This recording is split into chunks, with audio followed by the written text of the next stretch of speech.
Stinger missile launcher is locked to a first-person viewpoint, where the movement keys are used to fine-tune the crosshair.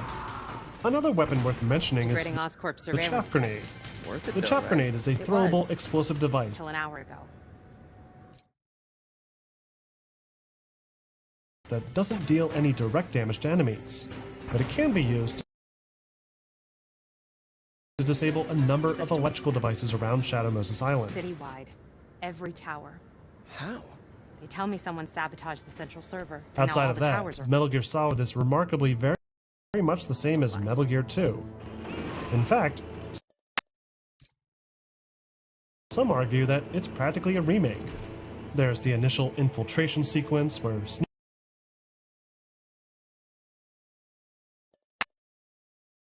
needs to crawl into a vent to enter a large...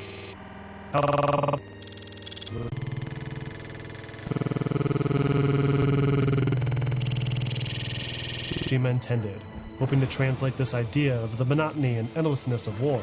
Though it also serves to reintroduce clever game concepts from before that many gamers, especially in the West, still hadn't had a chance to experience. And now that it was finally in their hands, they were blown away. Metal Gear Solid was an incredible achievement, far beyond what anyone could have hoped for in 1998. The music, the acting, the graphics, the stealth action, the deep lore, it was all overwhelming. And thanks to brilliant marketing campaigns like Pizza Hut's pizza-powered PlayStation giveaway, over 12 million gamers were able to try out Metal Gear Solid's opening hour, greatly contributing to the game's popularity. Great. I got you Surveillance camera? Don't bother. When the game finally hit store shelves, it managed to generate almost $52 million in revenue within the first 4 months, far exceeding the expectations of both Konami and its developers. Accompanying these incredible sales numbers were a sea of glowing reviews, with some like IGN claiming it to be as close to perfection as possible. The game was primarily for gorgeous visual direction, along with its outstanding story and character design that transcended industry norms and delivered a narrative that sought to rival the movie industry.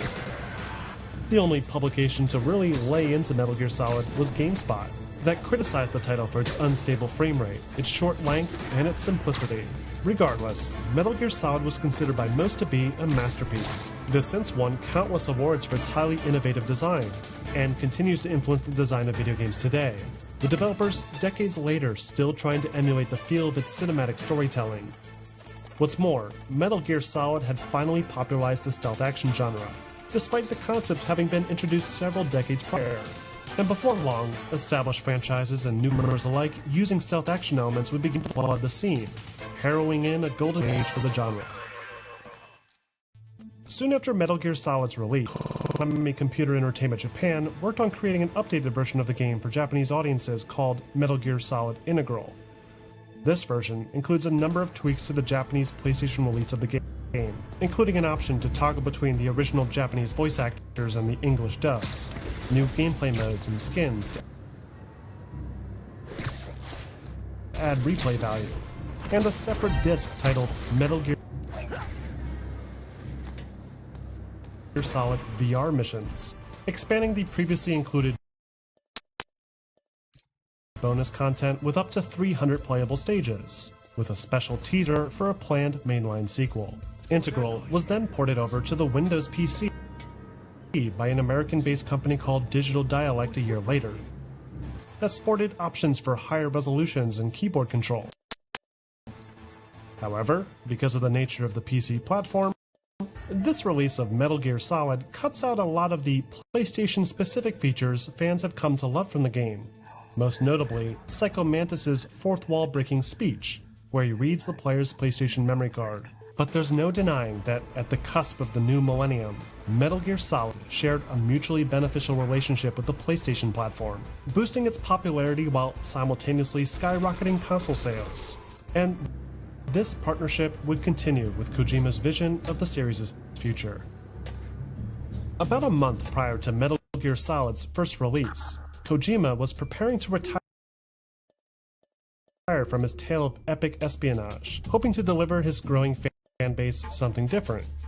But with the overwhelming success of his PlayStation debut, he found he couldn't escape his fate, and a sequel became the lead focus for him and his studio soon after. Then, as they were studying the newly acquired PlayStation 2 development kits, a request came in from Konami's Europe offices for a Game Boy Color entry to the series. Kojima, intrigued by the prospect of translating their 3D rendered gameplay back into sprite form, agreed to take on the challenge and tapped graphic designer Akuya Nakamura, programmer Fukushima, and lead director Shinta Nojiri to assist, along with a handful of other support staff at various stages of development. The goal for this project was to translate the newer Metal Gear Solid experience into something that kids could play portably in the schoolyard.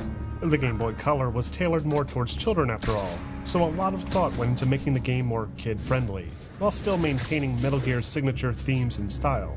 This resulted in some fairly bizarre story elements that Kojima later admitted may have been a bit too extreme, even for the Metal Gear universe. Though, thanks to the efforts of Nakamura, the graphical design still managed to portray the world of Metal Gear in a faithful, realistic way, with complex sprite animation work that far surpassed other Game Boy titles at the time. It took a relatively long time to complete, with development efforts for Metal Gear Solid's sequel often taking priority. But in the spring of 2000, Metal Gear Solid Ghost Babel was made available to Japanese gamers, with European and American releases following only a week later. Ghost Babel is another entry to the series that is not considered to be canon to the main Metal Gear storyline. The story kicks off 7 years after the original Metal Gear game, with the theft of a US-funded Metal Gear project by a militant rebel group in Africa called the Gindra Liberation Front. Once more, Snake is called upon by his CEO Roy Campbell to help. Only this time, Snake is returning to the place where it all started, Outer Heaven, where this new militant group has mysteriously set up shop again. The narrative as a whole is mostly on brand for the Metal Gear series. Snake begrudgingly comes out of retirement, infiltrates a heavily guarded facility, fights some wacky bosses, and takes down a new type of Metal Gear mech. Though the inclusion of a number of brand new support characters, and its attempted explanation for Big Boss's rebellion in the original game, does part with the series' eventual canonical events, and today it feels more like a fan fiction within the collection. From a gameplay perspective, Ghost Babel makes the most of the Game Boy Color's technical capabilities, and feels like a hybrid of the original top-down titles and the newer, far more successful Metal Gear Solid. You're in luck, Yuri. Because the visuals rely on pixel art once more, the camera is limited to only a top-down perspective. Though Snake's abilities have been refined, allowing him to travel diagonally and hug walls just like on the PlayStation. Another big change is how the game is split up into separate stages, with the player being given a score based on the completion time and number of alerts raised. To enhance the length of the title, Ghost Babel also includes a number of shorter VR missions, and extra replayable scenarios that change up the patrol patterns of enemies and the location of key items. It's a competent entry to the series through and through, especially in how it tackles the Game Boy's obvious technical limitations. And the result was a solid critical reception. Many reviewers awarded the game perfect scores across the board, commenting on the game's ambitious narrative and smart incorporation of Metal Gear's signature mechanics. Others noted Ghost Babel's clever system-link multiplayer mode that pinned two players against each other in an arena-style deathmatch, one of the earliest examples of stealth-action multiplayer gameplay. Though, while Ghost Babel was a remarkably successful game in its own right, it would understandably be the next mainline entry that the core fanbase was most excited for.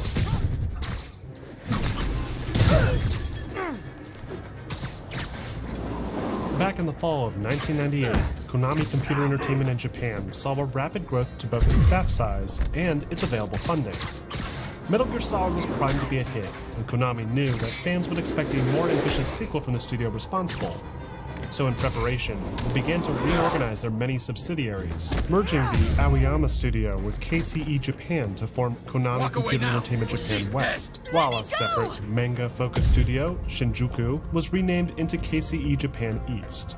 During this growth phase, the Metal Gear team grew from 15 people to roughly 70, requiring additional management on Kojima's part.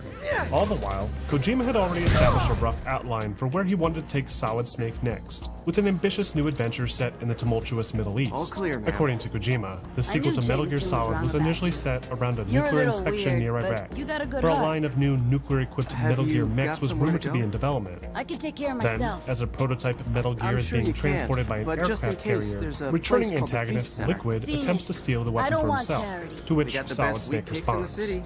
Many of these elements would inevitably make their way into the final game, though because of the escalated tension in real-world Iraq during these early phases, the action was ultimately relocated to New York City's harbor.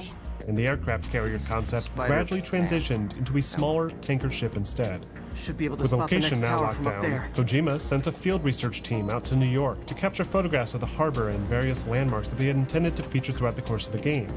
Meanwhile, Kojima and the core sound designers decided that they would take advantage of the increased budget further, and wrote to professional music composer Harry Gregson Williams after hearing his accompanying score for the film The Replacement Killers. Williams, intrigued by the opportunity to create a score for a video game, agreed to participate and reimagine some of the tracks from the original game with a much fuller orchestral sound. Chief never did During this time, the programming team was hard at work constructing a new engine tailor-made for the PlayStation 2's 128-bit CPU, along with the higher data capacity of its DVD-ROMs. The character models, for example, could now be rendered with exponentially more detail, with Snake alone sporting more than 3,000 more polygons than his appearance on the PlayStation.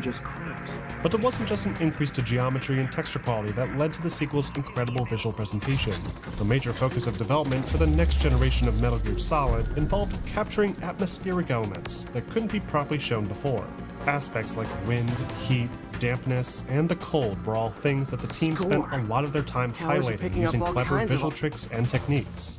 Like having rain splashes be tied to the character models, as opposed to being rendered independently, or generating mirror geometry underneath an alpha texture to simulate the reflections along the rain-soaked decks. The physical manipulation of the game world was another area that the programmers wanted to perfect, and they ensured hundreds of props would react dynamically to gunfire and explosions, ensuring players would feel as immersed as possible. But pretty level environments and slick effects can only immerse the player so far. To really build upon what they had already established with Metal Gear Solid, the team also wanted to greatly overhaul the game's artificial intelligence and have players face off against soldiers that could think and work together as a team. To accomplish this, military and firearms expert Motosada Mori returned to provide consultation and had the programming team act out tactical SWAT maneuvers throughout their own studio, teaching them how to hold firearms, breach rooms, and communicate under pressure.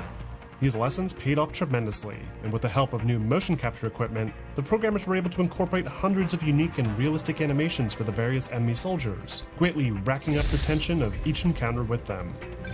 As the months rolled on, Kojima opted to broaden his approach to the game's design, and along with his co-writer Fukushima, distributed what they called idea notebooks to each member of the team.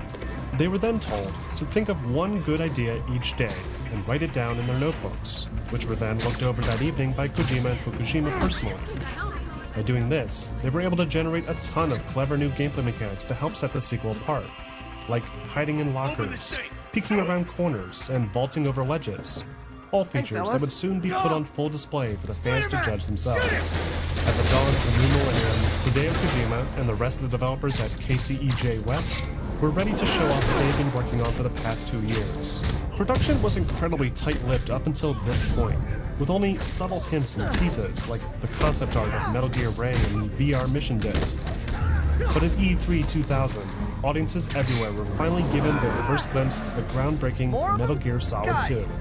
The trailer featured 10 minutes of in-engine gameplay footage, showing off the game's tanker location, the new gameplay mechanics, and all the beautiful visual effects that I mentioned before.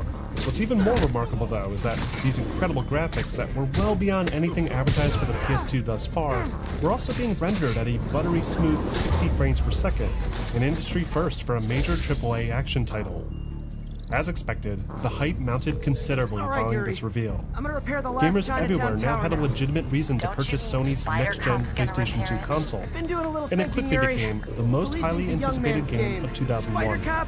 To deliver on its lofty promises, though, the development staff had to dial up their efforts significantly, with long work hours often pouring over into the weekends. To make matters worse, it soon became apparent that the main tanker mission area would be too short to support the entire game. So Kojima decided to incorporate a previously shelved concept into the mix, a second scenario that would see the player navigating a massive oil rig. But that, of course, wouldn't be the only surprise Kojima had in store for the series' fans. Back when Metal Gear Solid had first released, a demographic study was conducted within a nearby school system to determine the type of gamers interested in the series. What they found was that the female demographic had little to no interest in games starring older men like Snake.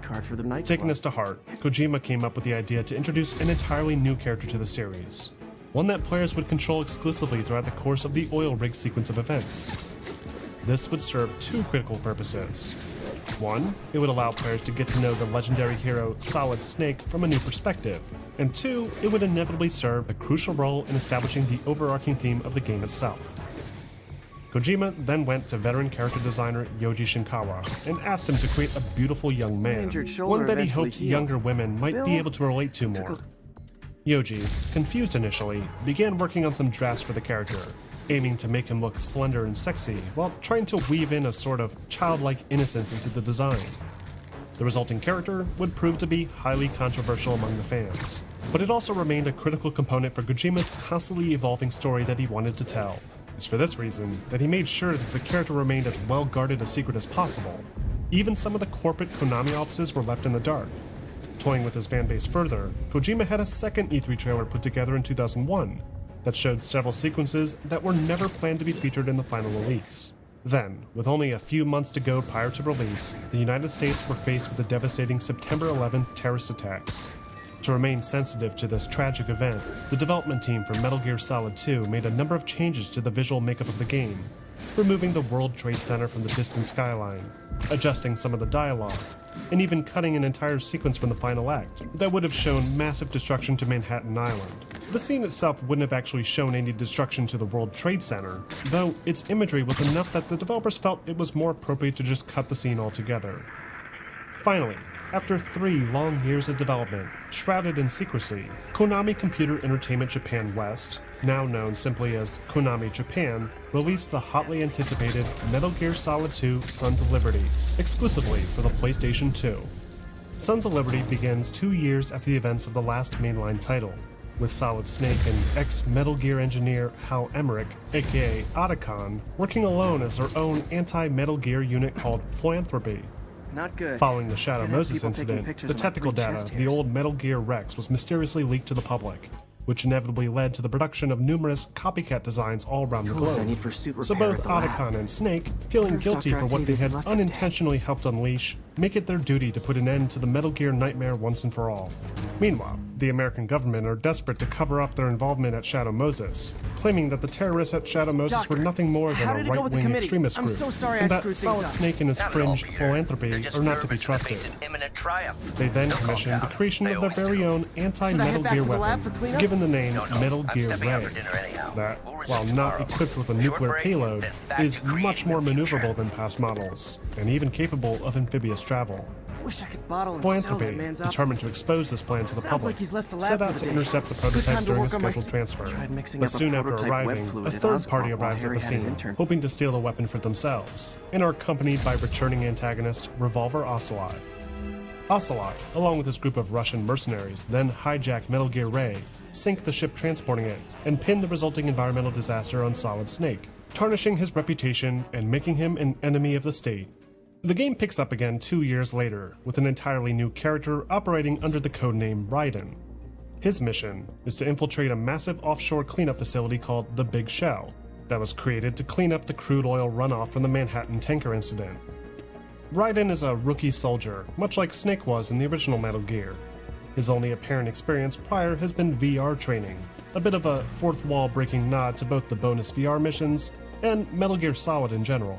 In fact, much of Metal Gear Solid 2's narrative structure borrows heavily from that of the previous game, including Raiden's infiltration method, a squad of elite mercenaries with special abilities, a run-in with a cyborg ninja, and even the lead terrorist on site operating under the codename Snake. There's countless other similarities throughout, and none of them are a coincidence, driving the narrative to one of the most shocking reveals in the series, and arguably all of gaming. This game's story explores a number of themes that place it way ahead of its time, as it deals with the consequences of an information-based society, including the threat of misinformation and censorship, and most importantly, the propagation of culture, as opposed to themes expressed prior regarding the propagation of genetic information. And that's just the tip of the iceberg. The game is loaded with philosophical questions that have sparked countless analyses over the course of the past 20 years, and its incredibly risky marketing misdirection only serves to further the point that Kojima intended to make. But regardless of how players feel about Kojima's sneaky bait-and-switch, Metal Gear Solid 2 still features an expansive list of new features that greatly improve on the now firmly established stealth action genre. The core of the gameplay remains mostly intact. Players sneak around heavily guarded facilities, dodge patrols, avoid surveillance cameras, and face off against bizarre bosses. But key abilities have been modified to improve player comfort and control. Possibly one of the best examples of this is the ability to freely aim weapons when using the first-person view. This change allows players to target specific enemy weak points, with headshots predictably dealing the most damage, and if the player is using a silenced weapon, they can effectively dispatch enemies from range without raising an alarm. This can be performed when standing out in the open, lying prone, or even when attached to a corner, allowing for greater control in combat. Metal Gear Solid 2 also introduces the ability to peek around corners, which is coupled with the ability to use the right joystick to manipulate the camera, enhancing the player's situational awareness further. To get out of a tough spot, players can now perform a diving roll, thrusting them forward over low objects, and even knocking enemies down if timed properly. To give players a stealthier route along the game's many narrow catwalks, MGS2 also introduces the ledge fall, allowing Snake or Raiden to suspend themselves from an elevated ledge, provided they have enough stamina. When sneaking past the enemy isn't an option, players can once again make use of their close-quarter combat abilities to deal with the threat, including combo punches, throws, and grabs. And now, they can drag the bodies of defeated enemies to hiding places like around corners, inside of lockers, or off the end of a railing. If players wish, they can even climb inside a locker themselves, building on the series' classic hide-and-seek formula. Speaking of which, MGS2 also reapproaches the way enemy units respond to the player, providing more believable interactivity to each encounter. Away and he made me this. Like with how MGS1's genome soldiers notice Snake's footprints in the snow, the Russian soldiers in MGS2 will be able to spot the trail of blood left by an injured player. They'll also help revive sleeping or stunned allies off the ground, making hiding bodies even more important. The alert system also introduces a new high-risk, high-reward mentality.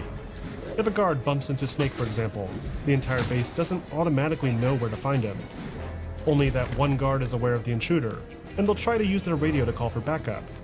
So, if the player is fast enough, they can stop this call from ever going out, either by taking him out, or even shooting the radio directly on their person. If the call does go out, then much more powerful reinforcements will arrive on scene, sometimes wearing heavy armor and riot shields. Players can always choose to stay and fight, using the new precision aiming to target vulnerabilities. Or they can run and hide, triggering an updated version of the evasion mode. Now, instead of just walking around the area randomly like before, enemy reinforcements will work together and perform a sweep and clear, shown with a cinematic camera over top of the radar display. During this time, the enemy will carefully search every inch of the room, including under crevices, around corners, and even inside of lockers. If they fail to find the player, the enemy status will return to a brand new Caution mode. In Caution mode, the enemies conduct patrols like always, but with increased awareness. The reinforcements will also fill in for deceased guards and conduct new patrol routes, making the area more difficult to navigate. The whole of the AI system is well ahead of its time, rivaling stealth action titles released even today, and the addition of new tools like the non-lethal tranquilizer gun, diversionary centerfolds, and empty ammunition magazines all provide players with enough options to slip through the game without killing a single person. Other minor changes worth mentioning include the ability to swim underwater, escort friendly AI, and the ability to sneak up on unaware soldiers and hold them at gunpoint to obtain items like collectible dog tags. The whole game is pretty much a more polished version of the '98 title. The pacing is rock solid, the action is exciting, and the boss fights all require players to experiment to lock down the most effective tactic. Overall, Metal Gear Solid 2: Sons of Liberty once again dominated the sales charts. Within only the first few days, it managed to sell well over 1 million copies worldwide, with a cumulative 7.5 million as of writing, making it the most financially successful entry in the series. Like its predecessor, many reviewers also referred to it as a masterpiece, giving it near-perfect scores. A lot of publications praised Konami Japan for their incredible achievements in technical prowess, delivering state-of-the-art graphics that helped revolutionize the industry. Others complimented MGS2's highly polished gameplay design, especially in regards to its deep artificial intelligence. But Sons of Liberty's most apparent lasting legacy is undoubtedly its brilliant writing, that continues to be the subject of discussion over 2 decades later, with some developers drawing quite a bit of inspiration from Kojima's incredibly risky misinformation campaign.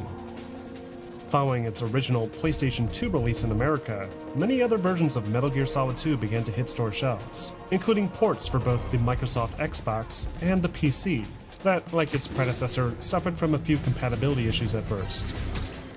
Konami Japan then released a brand new edition of the game titled Substance that incorporated various minor changes from the Japanese and European releases, along with a number of new game modes to improve the package's replayability. When I interviewed there. Many of these game modes are basic challenges built around core aspects of the game, like defusing bombs with a coolant spray or sneaking past soldiers. Though there is a special bonus campaign called Snake Tales that aims to appeal to players disappointed with the main campaign's switch to Raiden. But one of the most bizarre additions added to this version, that was exclusive to the PlayStation 2, was a skateboarding minigame designed to advertise Konami's Evolution skateboarding. Metal Gear Solid 2 was an incredible achievement. It improved its gameplay systems, revolutionized storytelling in gaming, upped the bar for graphical presentation, and hugely contributed to the success of the Sony PlayStation 2. But even more importantly, it helped to perpetuate the idea of the AAA game, delivering massive Hollywood blockbuster-level experiences to an interactive space, and fans were unsurprisingly hungry for more. Wouldn't be New York without a After the monumental success of Sons of Liberty, Konami were eager to expand the Metal Gear property and look for new avenues to help reach untapped markets. One such market was, of course, Nintendo, who never managed to receive the first Metal Gear Solid or Sons of Liberty on their newer platforms. So Konami's corporate offices inquired within the Metal Gear development studio regarding a potential spin-off or remake built to take advantage of the newer engine technology they had developed. Kojima, not entirely against the idea, still preferred to move the series forward instead, fearful that his involvement in mass production of remasters and remakes might damage the brand.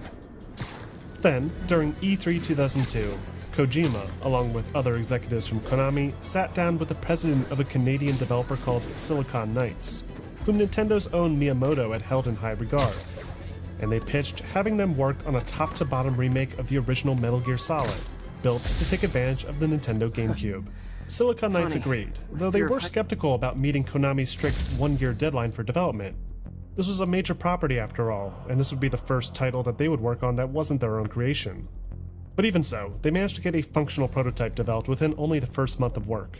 And they were also given lots of support from Konami Japan's Metal Gear development team, allowing them to form the backbone of the experience. Once they had gotten all the gameplay mechanics in place, Silicon Knights then spent the better part of the year fine-tuning the visuals and converting over brand new cinematic cutscenes that were developed in-house at Konami. Only, instead of these scenes being directed by Kojima, they were instead handled by Japanese filmmaker ERiQTENDO, injecting a completely unique style.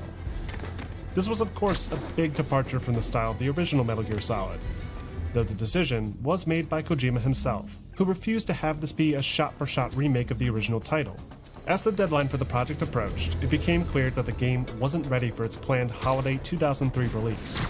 So rather than try and rush the game out in an unfinished state, Konami made the difficult decision to delay the title, and in the spring of 2004, Silicon Knights released their ambitious Metal Gear Solid remake, The Twin Snakes, exclusively for the Nintendo GameCube. Twin Snake's story is practically identical to the story in the original game. Players take on the role of Solid Snake and need to infiltrate Shadow Moses Island to put a stop to a group of terrorists, led by their leader, Liquid Snake, hence the whole Twin Snakes moniker. But unlike the original game, Twin Snake's cinematic presentation aims to up the insanity, taking cues from popular action movies from around the time like The Matrix.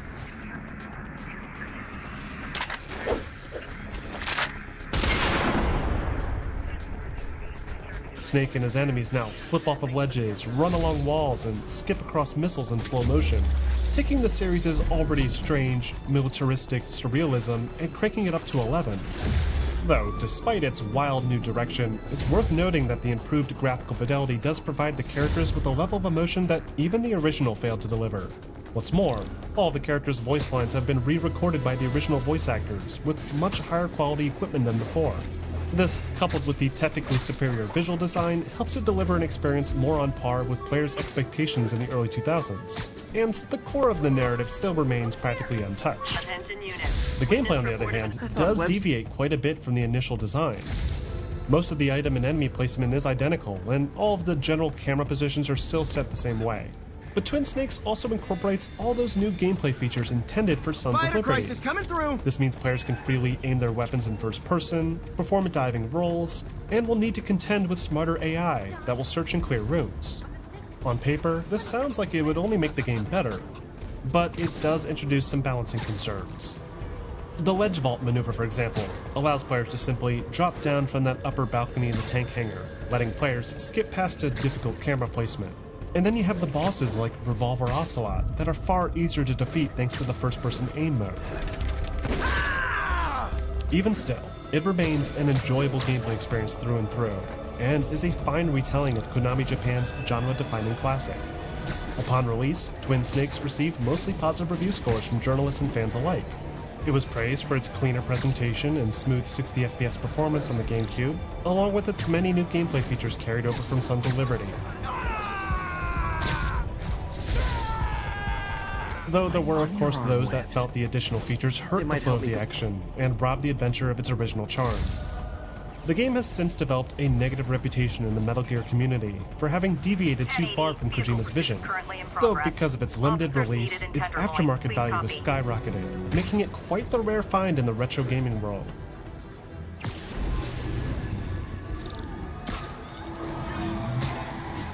Back in 2001, following the conclusion of development for the second Metal Gear Solid, Hideo Kojima was prepared to retire for good from the Metal Gear universe. He was exceedingly pleased with how Sons of Liberty turned out, having spent many years dealing with constant rewrites and last-minute edits, and felt he had nothing else to prove with the Metal Gear property. But the massive cliffhanger at the end of MGS2 left fans desperate for answers. What did the future hold for characters like Raiden? Was the orphan daughter rescued? Where were the Patriots? And what about Solid and Liquid's final showdown? Kojima, sympathetic for his fanbase, decided to, at the very least, find someone worthy of carrying the torch. But when he walked out of his office, draft in hand, and asked for a volunteer, the room fell quiet. Not a single person raised their hand. Kojima then knew that it was up to him to see his story through to completion, and once more assumed the director's chair. Now faced with the daunting task of surpassing his own critical masterpiece, Kojima considered where the series had gone so far, and he tried to determine why he felt the desire to distance himself from the series in the first place. Then it dawned on him. He wasn't growing tired of the world of spies and soldiers, but rather the legendary Solid Snake himself. His arc was complete. He had already become a legend many years ago. So he decided to try something bold and tell the story of a different Snake. Not Solid, not Liquid, not even Solidus, but rather the snake that started it all, Big Boss. Pleased with this new direction, Kojima updated his original draft documents to reflect a newer setting, serving as a prologue to all the previous entries. His earliest drafts were inspired heavily by the Cold War-era space race between the United States and the Soviet Union. In fact, a little bit of these space elements remain in the final production, though a vast majority of these ideas did eventually get scrapped due to the hardware limitations at the time. Kojima was initially under the impression that Sony's rumored PlayStation 3 was going to be made available as early as 2004, allowing the tech team to deliver yet another next-generational leap. But as the programming team worked on refining the engine, the silence from Sony's end made it clear that the next generation was still a few years out, and they were going to have to make do with the PlayStation 2 instead. This presented a major challenge for the team. How were they going to convince gamers that this was the next major installment in Metal Gear without the benefit of some next-gen eye candy? The answer came from an older concept of Kojima's from the MSX days. When knocking around ideas for a Metal Gear 3, Kojima had at one point wanted to build a fully immersive jungle environment for the players to travel through, prior to reaching the main mission location. But rendering an environment densely populated enough to appear like a true jungle was not something that was feasible back in the early 1990s. It was barely even possible in the early 2000s. But with the power of the PlayStation 2, and one of the most talented technical teams of its time, Kojima's vision could finally become a reality. The programmers got to work completely reworking the MGS2 engine, allowing it to render more complex level geometry, dynamic ambient lighting effects, and lots of dense vegetation. While this was going on, Kojima updated his design document and made the new jungle environment a core aspect of the overarching narrative. The space theme I mentioned earlier was dropped almost entirely, and elements based around survival became a critical component. The game's old 1960s theme also played a big role here, rewinding the clock and forcing characters to contend with the type of weapons and technology available during that time. It was a chance to finally reinvent the property, bringing things back to basic. And the best part is that Kojima could actually build on the characters with only minor continuity restrictions to contend with. Outside of the writing room, the programming team and art designers followed a similar design philosophy as they had with Sons of Liberty, writing into idea booklets and generating clever ways to push the series forward. As the new, open-ended jungle environment started to come together, it didn't take long for ideas like the camouflage index and animal hunting to materialize. Other ideas were born of old, scrapped ideas that never made their way into Metal Gear Solid 2, like underwater combat, and a few of Yoji's old character designs. Meanwhile, the team in charge of the game's cinematics had to step it up a notch. Kojima's script involved even more cinematic sequences, with more complex animations and movement. To capture all this effectively, the programmers were able to cram in more joints and pivot points into each of the character models, allowing them to express more emotion than ever. Though the overall poly count of characters like Snake only received a modest bump of about 1,000 polygons, an improvement, but not quite the same leap we saw before. It quickly became an incredibly ambitious development task, one that surpassed the capabilities of the PlayStation 2. So, they were forced to make the difficult decision to drop the game's frame rate down to 30 FPS, as they found the density of the game world to be more important to the experience than the smooth performance. Then, after about 2 more years of development, Konami Japan released their 5th mainline entry to the series, Metal Gear Solid 3 Snake Eater, exclusively for the PlayStation 2, with no release for the competing Xbox consoles until much, much later. Snake Eater kicks off in the year 1960, with a solo infiltration mission to a remote region in Soviet territory at the height of the Cold War. The player assumes the role of a seasoned combat veteran, codenamed Naked Snake, who is deployed by his new Special Forces unit, Fox, under the direction of a former SAS operative codenamed Major Zero. Also part of this unit is radio support and local fauna expert, Paramedic, and a legendary female veteran from World War II known as the Boss, whose close connection to Snake as his mentor has made her somewhat of a complicated mother figure to him. After a successful insertion into enemy territory, Snake makes his way to an old ruined factory north of his position, and secures a Soviet scientist named Sokolov, who is willing to defect to the United States and share information on a deadly new superweapon. But while en route to the designated extraction site, Snake and Sokolov run into none other than the legendary Boss herself, who then proceeds to disarm and critically injure Snake, kidnap Sokolov, and then gifts 2 light nuclear devices to the leader of the group forces, Commander Volgin, who then proceeds to test launch one of them shortly after.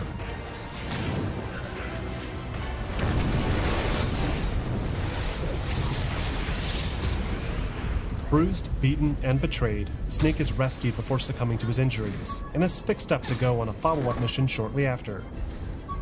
I'm still in a dream, Snake Hey, Eater. my Mark 1 web shooters. Managed to improve the storage capacity. This new mission, given the title Operation Snake Eater, is where the game truly begins, with Snake now needing to kill Colonel Volgin, recover the remaining nuclear device, rescue Sokolov again, and kill his traitorous old mentor, the Boss.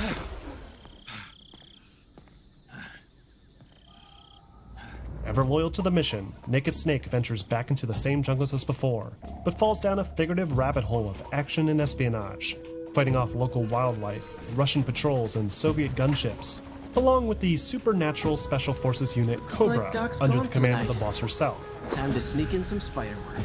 Along the way, Snake Eater also introduces one of the more extensive love stories in the series, with the introduction of the Trying to Russian improve the KGB prosthetics contact hardware. Eve, or rather Should Eva. review what Doc's been Together, developing. the two work to Double-check infiltrate the Colonel's facility and put a stop to his insidious plot, all while braving the elements of the game's uniquely survival-based themes. Another persistent theme throughout the game is referred to as scene, Doc was trying which to is improve essentially the the idea actuator's that your granularity. concept of good versus bad is dependent on the scene or background in which you belong. It sort of plays into Metal Gear Solid 2's message regarding meme and how cultural identities are passed on. All of this is delivered with a slick new style, inspired heavily by the likes of classic Sean Connery 007 films, especially the fan-favorite introductory sequence performed by vocal artist Cynthia Harrell. The narrative is noticeably easier to follow than Kojima's past 2 titles as well, thanks to its return to a more grounded setting and time period. But its contributions to the overarching plot provide critical insight into the events in the future, and would Super inevitably smooth serve to response. bring the See saga if we to its can proper tune the conclusion. prosthetics grip force. Snake Eater also aims to transform the signature stealth action formula in a pretty drastic way. For one, it doesn't spend most of its time inside of narrow interior corridors and hangars, but but instead propels players out into the wilderness and challenges them to not just sneak past the enemy, but also contend with jungle wildlife and other hazards as well. To emphasize the game's survivalist themes, Snake Eater introduces a new stamina meter directly below Snake's health that will deplete over time at varying rates dependent on the player's actions. Lots of running, jumping, and fighting, for example, will drain the bar rapidly, making it harder to aim in first person or recover from an injury. Interesting. It'll even reduce the time Snake can spend swimming underwater or hanging from ledges, so it's best to keep this meter maxed out as much as possible. To replenish it, players must consume food like rations. Though to tie into the new survivalist themes, players can also hunt for their own food out in the wild, using their weapons to stab or shoot creatures that can then be stored in the character's backpack. Another big change built into Snake Eater is the new camouflage index system. In the top right corner of the screen, players will now find the name of Snake's currently equipped outfit and a percentage number. That percentage is the camo index, and indicates how effective the currently equipped outfit is at keeping Snake hidden in relation to his location in the environment. To keep this number high, the player will need to access their backpack and choose from the available outfits to suit the situation. A dark green pattern, for example, is best suited for lush green grass and vegetation, and will keep soldiers from spotting Snake so long as he's keeping far enough away and moving slowly. But the same camouflage obviously won't work as well along a rocky cliff face or inside of a building, making camouflage swapping a common practice throughout most of the game. Snake Eater also makes some minor tweaks to the core gameplay mechanics as well, most notably the ability to grab enemies and interrogate them for information. We won't hand over Sokolov. Additionally, players can now use the new knife to kill enemies instantly, rather than choking them out like before. Building off of Metal Gear Solid 2's bleeding system, Snake Eater incorporates a new injury treatment menu, where serious injuries are now persistent unless treated with a series of medical equipment. Taking a bullet will generally require the player to remove it with a survival knife, disinfect the wound, apply styptic powder, and wrap it in a bandage.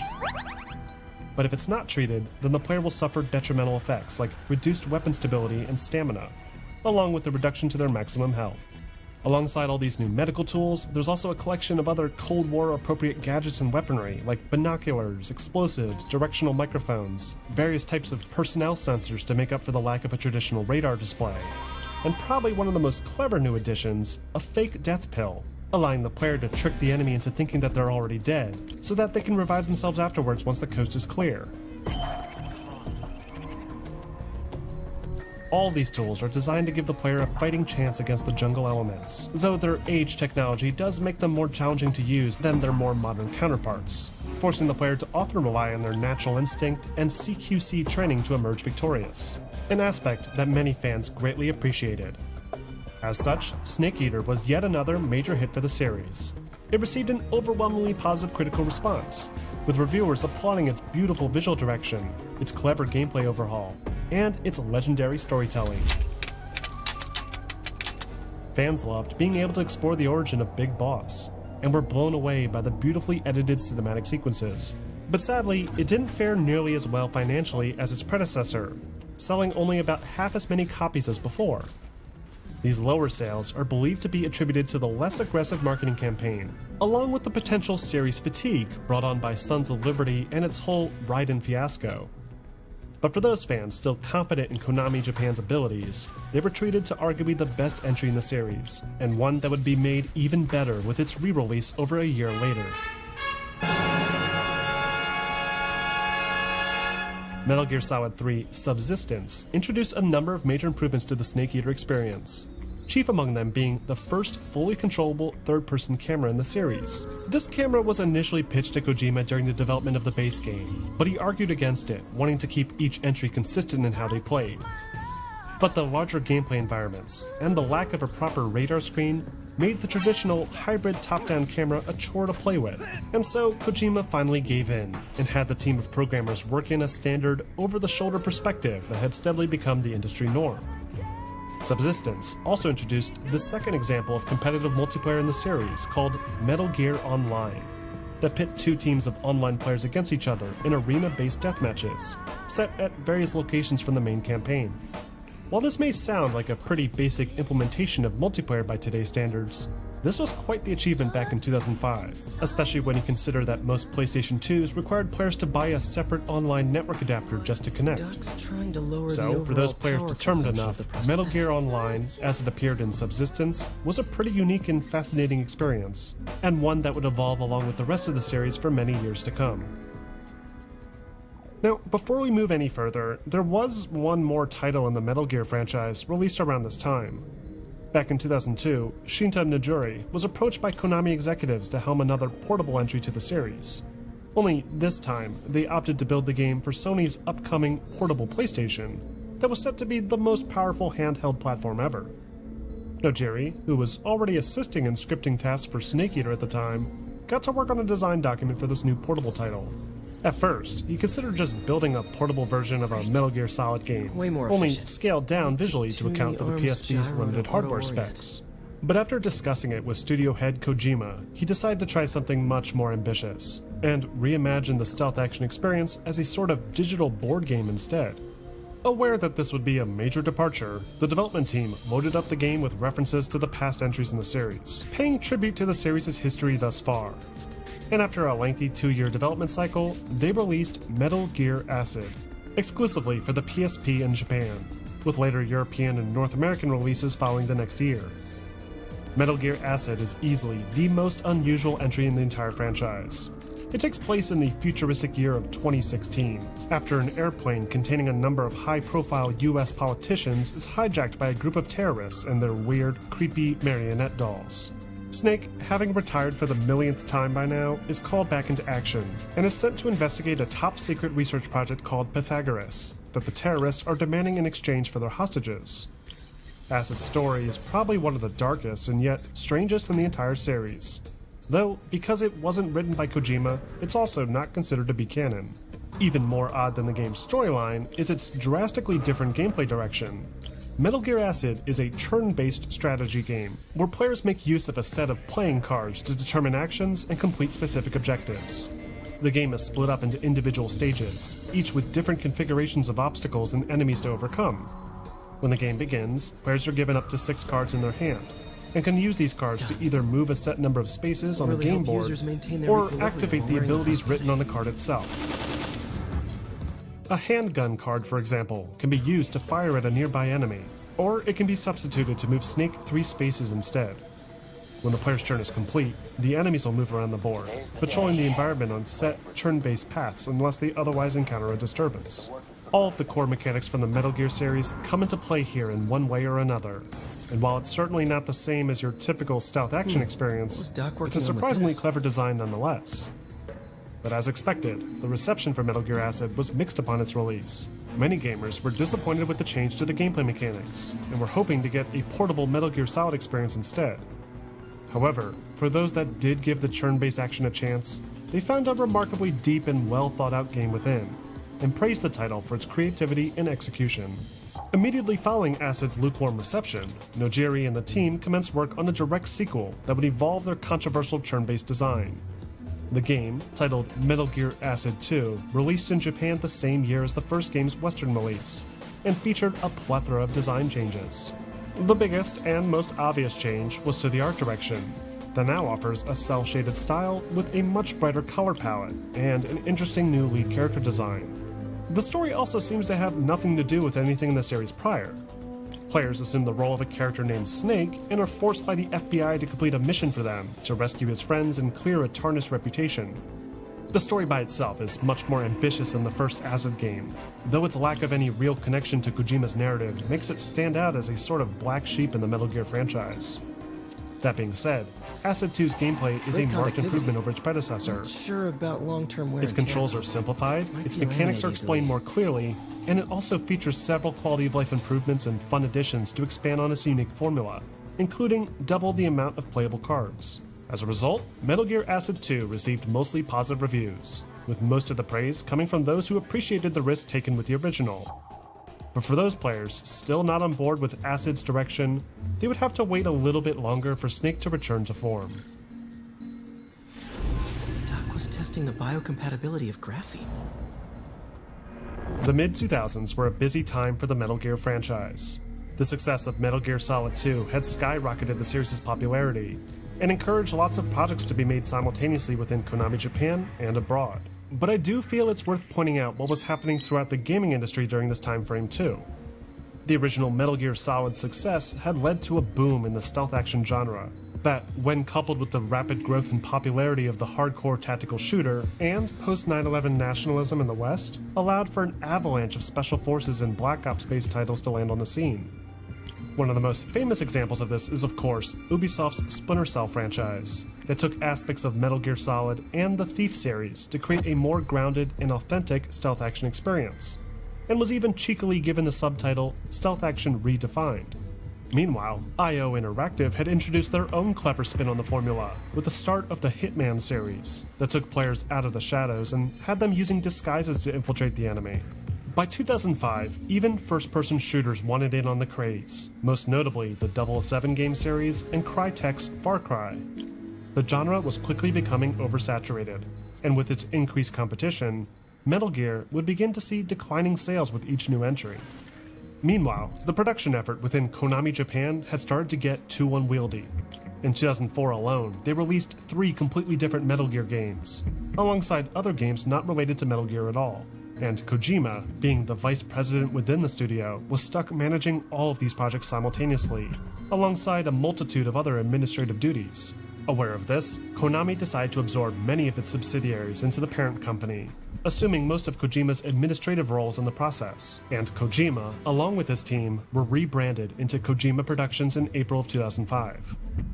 During all these internal restructurings, the Metal Gear series pressed onwards, with the main team working on an ambitious next-gen follow-up to the Sons of Liberty storyline, while the PSP Acid team sought to finally deliver fans a traditional Metal Gear Solid experience on Sony's handheld.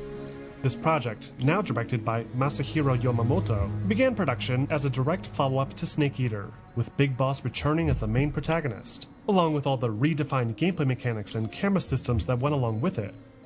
But when they approached Kojima with the idea, he suggested that they try to take advantage of the PSP's capabilities more, and avoid trying to just emulate the main console series. This eventually gave rise to the recruitment system, where players could build a digital army and establish Outer Heaven, connecting the narrative to Solid Snake's original mission in the very first Metal Gear.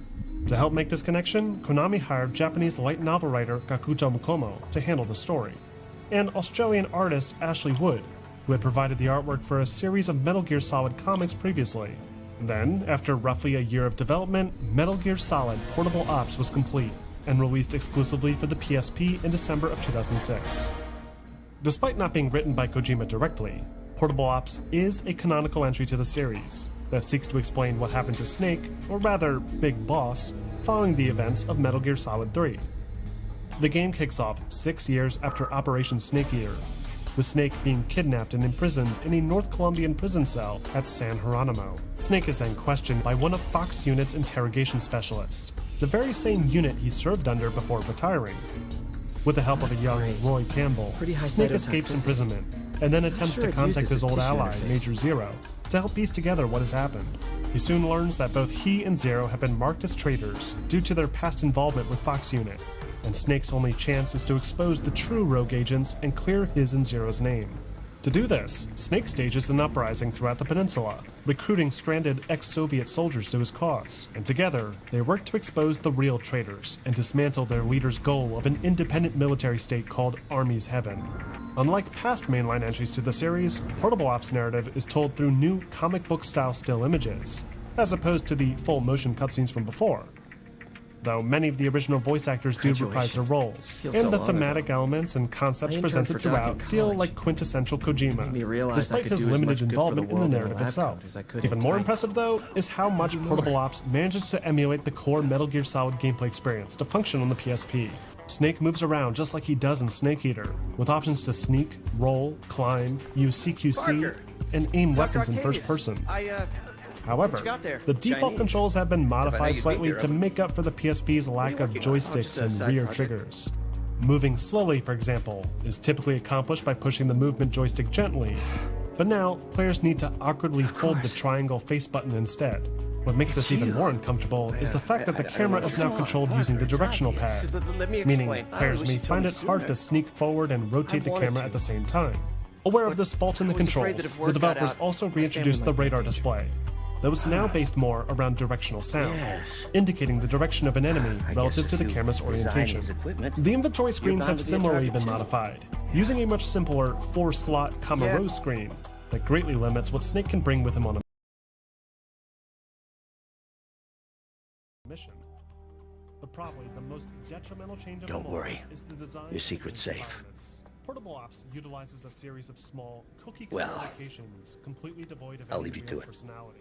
Each area looks like a collection of harsh corners built out of the same prefab concrete texture, with maybe 1 or 2 interesting rooms hidden within them. This was no doubt done to account for the PSP's limited rendering capabilities, along with the shorter average playtime of a player on the go. But its resulting presentation does suffer as a result. Check your Portable Ops' email. real saving grace is its brand new recruitment system.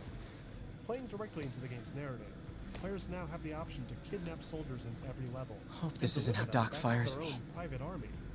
Once a mission has been completed, players will return to a menu screen with various tabs to maintain. Doc's the made growth of huge their breakthroughs his whole career, but he's always been Players can choose to upstaged, deploy for a mission, usually by read mission Oscorp. reports, or This time, directly it's manage going to the be different. placement of any Peter, captured soldiers into the one revelation of your 4 second distinct job as units: Spider-Man's suit the sneaking crafter. unit, the spy Is that the unit, right term? the tech unit, and the medical Is a unit. reminder Soldiers of the placed in good the man sneaking and unit partner will be you available to are. play as in-game. No matter how This hard you includes work, Big you Boss by still find default, time to help but also others. means players can choose to play as I hope you completely don't different mind, but characters, I noticed the each with suit was a varying bit stats and damaged. abilities. And I took Like the liberty of ability to sketching move up some around of my own incognito improvements. among enemies wearing the Attached same are a outfit. few ideas I The had spy on how you unit could is enhance more his of a suit passive and benefit to help the protect player, in Spider-Man, that who does between so much for missions, this it'll city. provide reports to progress Looking the forward to story, the incredible and let work the that we're players doing know and where they can changing the find world valuable together. items in one of the Your available partner stages. and friend. The tech unit Otto. serves as a sort of R&D White team. Spider, huh? If they're properly bulked up, the tech unit will be able to develop weapons and tools for Big Boss's army that can then be equipped into the player's loadout prior to deployment.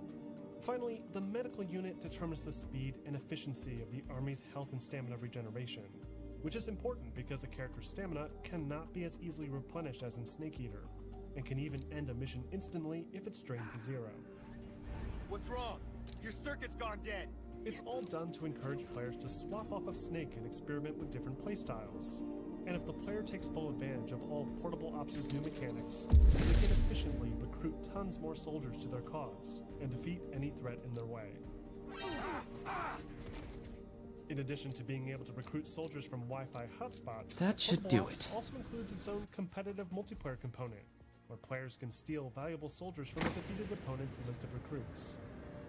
Metal Gear Solid Portable Ops, while not quite as strong as its console-based siblings, it's pretty impressive when it comes to consideration. It builds upon the main Metal Gear universe. Excuse me, late for work! It introduces a new system.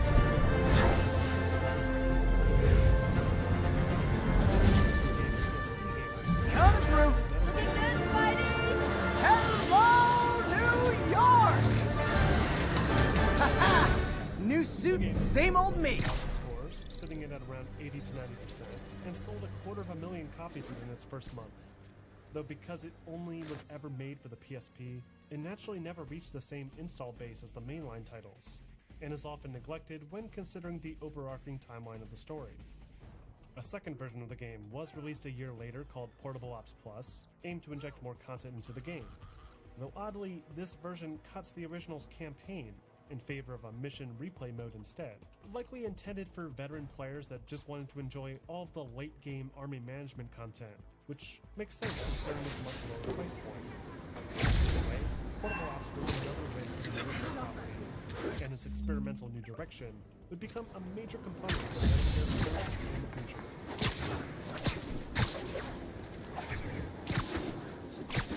Development for the next mainline entry in the Metal Gear saga began as early as 2005.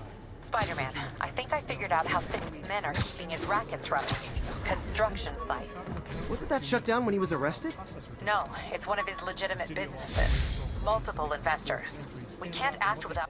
My prom boutonniere. Metal Gear Solid 3 Crushed when I had to fight Fisk. bringing Snake out It into kinda the symbolizes my luck with forcing him to use relationships. trees and grass to hide. This got the team thinking, where else was there to hide? And how could they make this new game feel like a generational leap? Pulling influence from Hollywood films, and perhaps another certain stealth action game series, they landed on the idea to have players navigate through an active war zone, setting an epic scene for Snake's final story. While many at Kojima Productions were excited to work on this new Metal Gear project, Kojima himself wasn't particularly thrilled. He felt that he had nicely wrapped up the series with the third game, and he was frustrated that players were not picking up on the subtext pertaining to the creation of the series itself. But this didn't matter to some fans. Hey Yuri, I'm back. So, Fisk construction sites, weren't those shut down after his arrest? No, it's one of his legitimate businesses. Multiple investors. We can't act without cause. But now you've got that, right? That's why I'm hoping you can keep an eye on the locations. Tell me if you see anything suspicious. You got it. I'll be your nosy neighborhood Spider-Man. But fans viewed Metal Gear as Kojima's story, and thus wanted him and only him to write the epic conclusion. The backlash was so bad that some fans, and I say fans loosely here, even threatened Kojima's life. Disturbed by this response, Kojima announced a few months later at E3 2005 that he would assume full creative control of Metal Gear Solid 4, and he also confirmed that this would be the official ending for the saga, concluding Solid Snake's journey once and for all. He then demonstrated a proof of concept for what the team had already managed to accomplish, with a sample of the game running off of the old Snake Eater engine, demonstrating a new Middle Eastern setting and groups of AI fighting each other. Now that the fans were happy, the developers got to work on one of their most challenging projects to date. The PlayStation 3 had a very unique architectural design, relying primarily on its many processor cells, or more accurately, its synergistic processor elements to offload specific processing tasks. Physics simulation, for example, would be handled by one of these cores, while animations are handled by another. The entire Metal Gear Solid 4 game engine was purpose-built with this asymmetrical processing in mind. And because the game was set to remain exclusive to PS3, the programming team did not have to worry about planning for future ports, greatly simplifying the process. By taking advantage of the PS3, the programming team were able to incorporate a ton of new visual effects to deliver the series into a new era. The poly count for characters, for example, was scaled up by a factor of 3, with Snake's poly count being upped from the previous 4,800 to a stunning 14,000. The PS3 also enabled the developers to overhaul the lighting engine, allowing for a simulated subsurface scattering by means of overlaid shader work, and new self-shadowing effects, providing a new light quality to each of the characters. My loyal listeners, brushheads they call themselves, though never quite understood why, will remember my warning about the downright Orwellian crime monitoring system the city was installing. Not operating. Why? Because someone came to their senses and realized they'd be violating civil liberties? Wrong! Because those incompetent bureaucrats built a network that crashes more often than a wino driving a bumper car. So your tax dollars got wasted, and there's nothing to show for it. Which is about as close as you get to a happy ending in the real world, kids. So, to fix this, they came up with the idea of an adaptive creative farm, launching the feature all on its own. Thus, ERiQTENDO was born. Tying into this new futuristic direction, Yoshi Shinkawa presented the concept for a new Metal Gear. Not a massive mechanized boss, rather an autonomous enemy type that Snake would have to deal with during the game. Early concepts looked more like miniature monsters, but slowly evolved Yuri, into the hybrid. I'm at a Fisk construction site, and there's a lot of guys here who aren't exactly constructing. What are they doing? I want to go find out. Huh, Just got a text from Doc. Looks like he attached an idea for a Spidey gadget. Man, does he ever stop inventing? Fans were ecstatic. The visuals demonstrated real potential for the PS3 that had not necessarily started off on the right foot. And that quintessential Kojima charm present in the demonstration reaffirmed his involvement. But the finish line for the project was drawing closer, and the game was not just severely lacking in content, but it was also riddled with bugs, sparking fierce debates between Kojima and his lead programmer. In fact, partway through the final year of This development, looks like it could Kojima work. admitted that the game was only 50% complete. So, in order to meet the deadline, Kojima was forced to compromise on his much larger environments that he envisioned for the game, and agreed to spend the final weeks of development polishing up the rest of the game.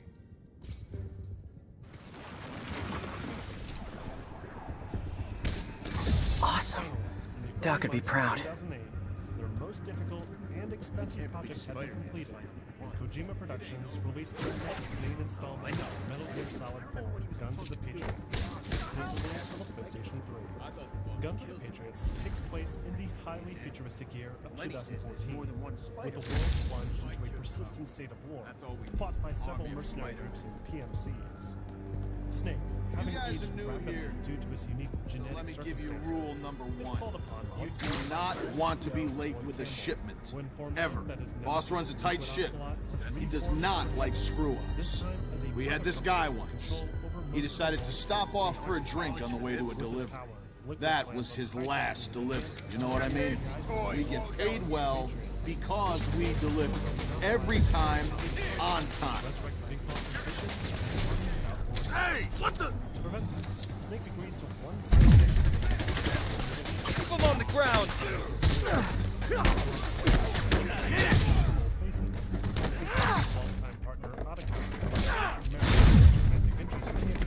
I'll shut your mouth permanent! Come on! That's not fair! Boss is sick and tired of you. So am I. You're dead!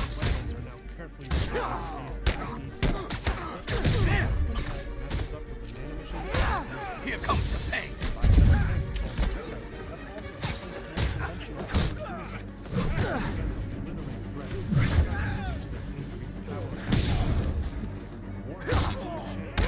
Come on, hit him! Spider-Man! Make him dead! You're gonna have a bad day! Society's overdependence on it. But it also You won't do that twice! this is kind of the evolution of the theme explored with this failure to understand that person's choosing gone. And it's this misunderstanding that even generated Somebody shoot him down! This is for the boss! We're not walking away from that!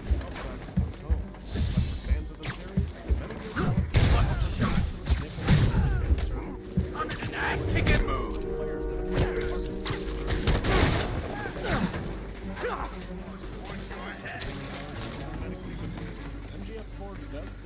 Whoop his ass! Come on! That's not fair! For instance, is now fully controllable by default. And because the game was designed from the get-go to take advantage of this, the level designs have a much fuller feel to them. Nearly every environment offers multiple routes to Spider-Man, objectives. show him who he's messing with. One path, for instance, may be your typical stealthy route. Kick his ass! Get down here and fight like a man! Cardboard boxes to keep Kingpin and live! Keep him on the ground! I'm in an ass-kicking mood! ensuring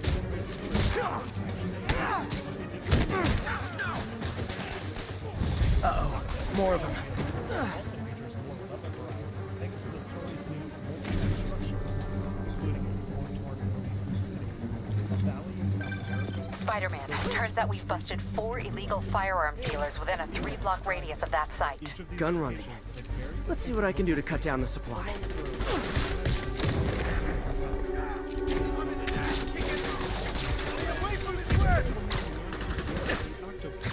that will instantly change the coloration of Snake's camouflage pattern to match the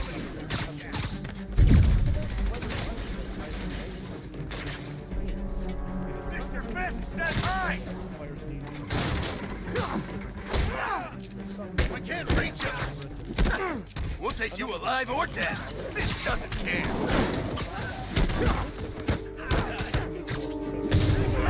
We got this! by activating vision types, essentially folding in the past equipment into a single layer. This allows you also to store on-screen information about nearby places and even a handy tool when planning an attack. Another helpful display indicator unique to MGS4 is the threat ring that lets players keep track of soldiers moving nearby without needing to use the camera to look at them.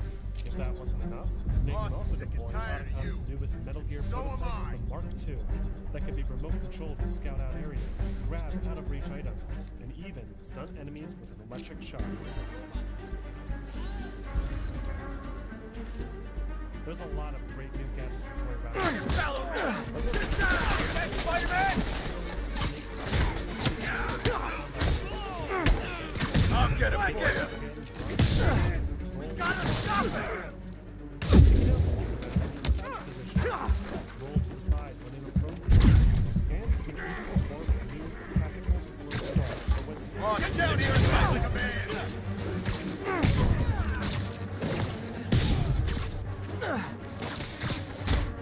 The best improvements now is the reworked shooting mechanics. I'll teach you some respect! Either a lock-on system or a cumbersome first-person precision view. But MGS4 finally allows players to aim over the shoulder like more traditional third-person shooters.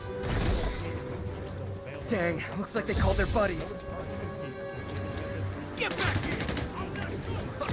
Get ready for some pain! Thinning us out! How's he doing that?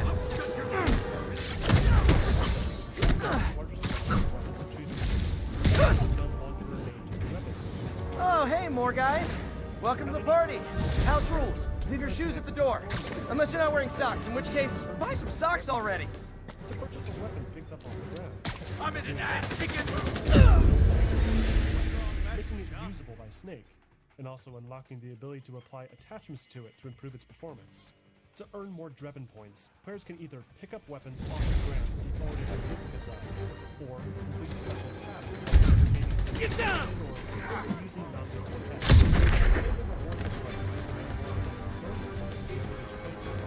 But Get her down here!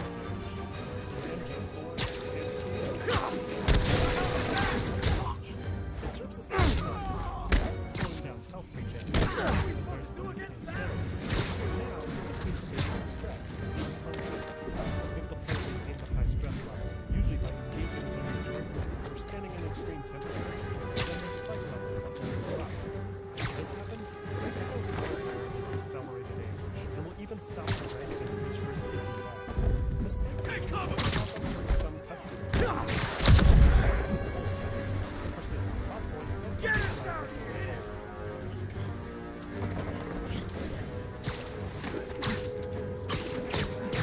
No! Get away!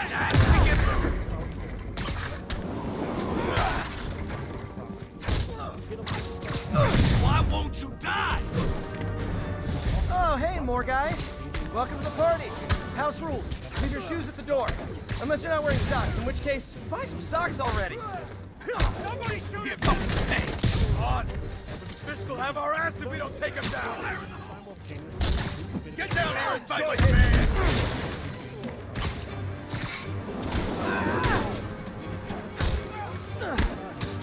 Stay away from his gadget!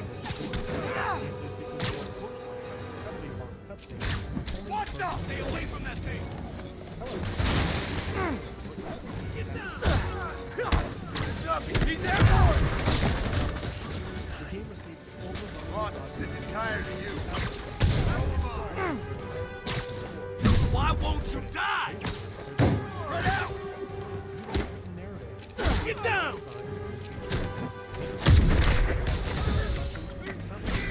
Ah, anyone want to surrender? No? most importantly,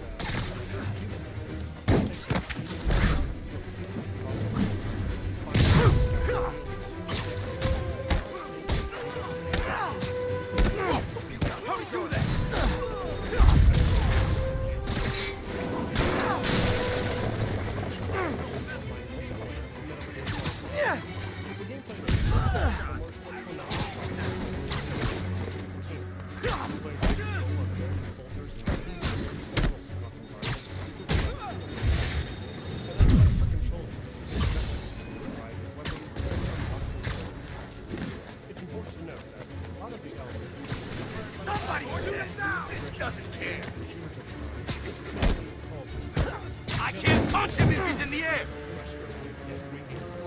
Get down!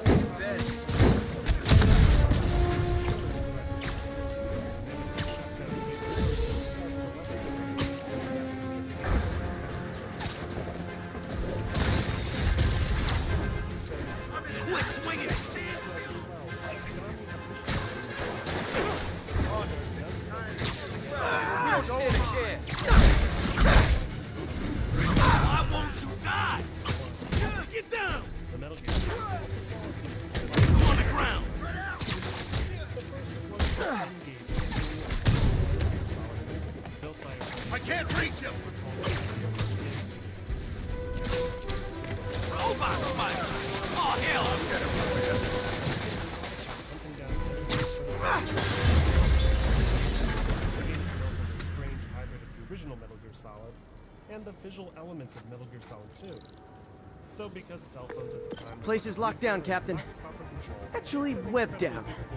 And someone finally reported shots fired, so I've got officers inbound. Good work.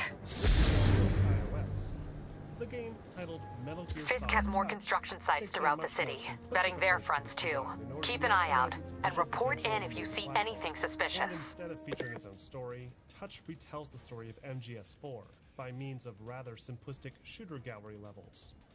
It's far less ambitious than its N-Gage counterpart. It would serve as merely a distraction to audiences, anxiously anticipating news on where the series would go next. If I'm gonna find all of Fisk's construction sites, I should recalibrate my mapping software to be more accurate. Using a depth map post-process on photos of popular landmarks should do it. And I know just the one to start with. The newly established prequel timeline still had plenty of room to work with. In fact, Kojima had already begun working on drafts for another prequel entry as early as 2006 that would serve as a more official follow-up to Snake Eater than the then unreleased Portable Ops.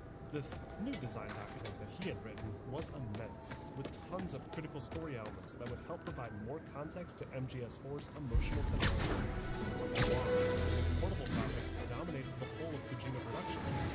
Almost everyone who worked on MGS4 became involved in one way or another. Peter, good news. I think I smoothed things over with the Grant Committee. If Lance Corporal Texador's fitting tomorrow goes well, we should be okay. That's fantastic, Doc. We're back on track. Provisionally, as long as our little incident escaped the mayor's attention. You be at the fitting tomorrow? Definitely. It'll go great. We're gonna change the world, Doc. I'll settle for not starting any more fires. See you tomorrow, Peter. Here's to a successful day. By 2009, the slew of portable network Hey, we don't need you here right now, was right? the most challenging to date, even more so than Metal Gear Solid. All units, there's a vehicle pursuit in progress.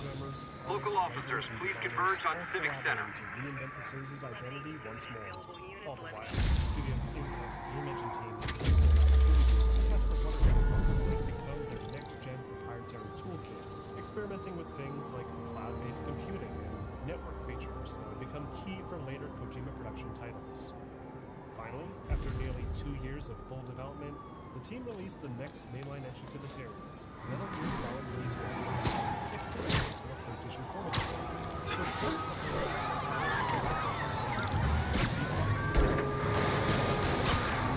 Get him off us!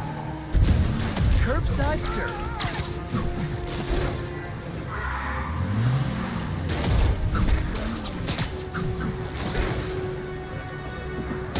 Now that's just...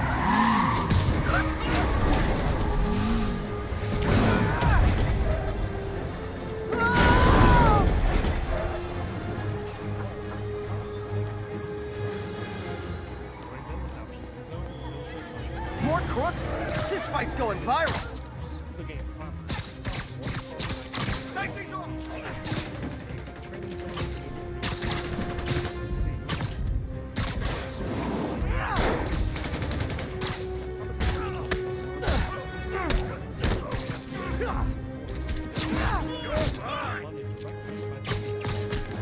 Snake is at first hesitant.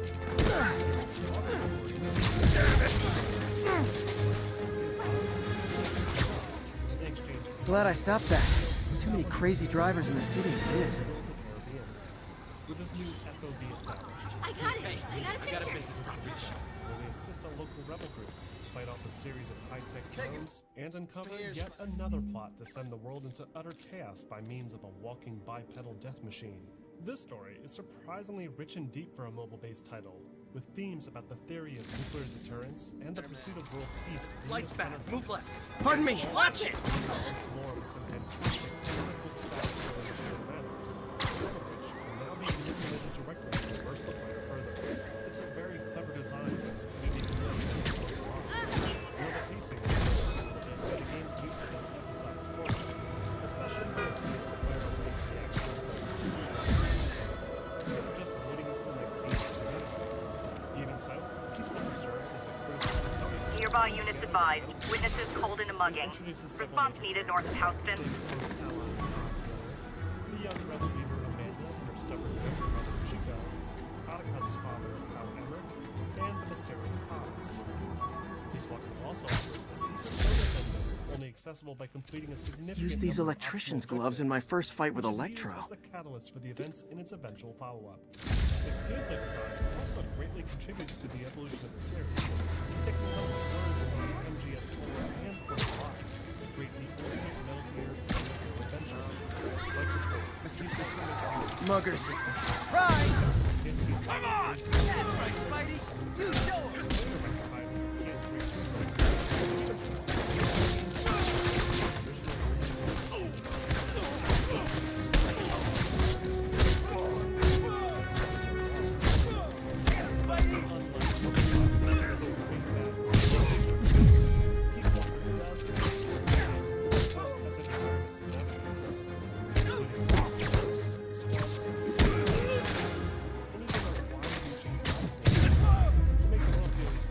And no more muggers. I love a happy ending. With multiple routes to and from objectives. By doing this, each mission feels much larger in scale, requiring players to traverse through as many as 4 different sections of the map just to reach the goal. And there's enough variety throughout. I'm gonna tell everybody you're staying. I got a motor. Thanks to the player's various abilities. Crawling, for example, is curiously not an option anymore. Meaning the pros and cons still having basics. The camouflage system has also been changed, limiting players to only select the damage from the deployment screen before the mission starts, as opposed to changing them on the field. This encourages players to play the mission reading over intel files and reading. Attention units. Civilians are trapped following a car crash. Local officers, please converge on Civic Center. Speaking of which, Peace Walker also reappraised how the series handles boss encounters. Each boss fight in the game involves taking down some sort of heavy armor. Serious car accident down there. Looks bad. Help me!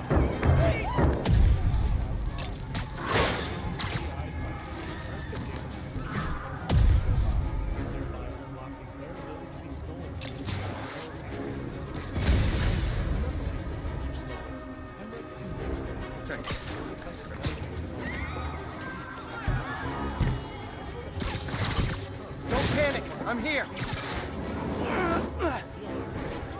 Everyone's safe. I should let fire and rescue do their jobs.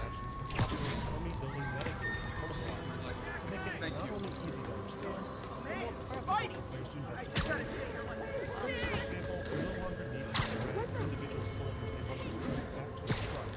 Instead, potential recruits can be instantly hoisted into the air by means of a built-in extraction bolt, so long as it's done far enough from the house. This change allows As I warned, Nostradamus-like, after Spider-Man recklessly took down Wilson Fisk without preparing for the consequences, our streets are now filled with aspiring gangsters, each trying to out-psycho the other. My next guest is lucky to have survived an armed robbery. Sir, we're glad you're okay. Thanks. It was nuts. These dudes walk in like they own the place, waving guns around. Appalling. When a businessman is afraid to or maybe special documents. Other new changes introduced make an honest living. Yeah, it was a lifesaver that Spider-Man came along and stopped him. Weren't you listening? He caused the problem! Forgive me for raising my voice. I'm emotional at the thought of what you went through. Jared, our caller seems shaken. Let's let him go. I'm fine. Goodbye!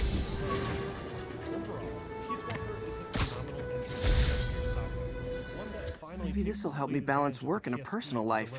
If I ever find time to read it. More in line with its console counterparts. It received incredibly positive critical reception upon its release, with some, like former IGN editor Greg Miller, claiming it to be one of the very best games in the Metal Gear franchise. However, not everyone shared this sentiment. If you knock the game for its sudden difficulty spikes, its awkward controls. Others felt that the game shifted a bit too strongly away from its stealth action roots, due to more combat-based action and removing fundamental features like the However, these complaints were few and far between, as most people generally liked the game, which made the overall sales numbers even more surprising. My Wilson Fisk Science Prize trophy. And check. I couldn't turn it down without arousing suspicion, but no way was I gonna take his The money. game sold all right domestically, but Western audiences had apparently started to drift away from dedicated portable gaming devices like the PSP, likely in favor of mobile phone devices instead. It's the In thought that response, counts. Kojima Productions- Spider-Man! Cover the product! Aw, you guys are like little kingpins in training. So cute! I'll break your bones!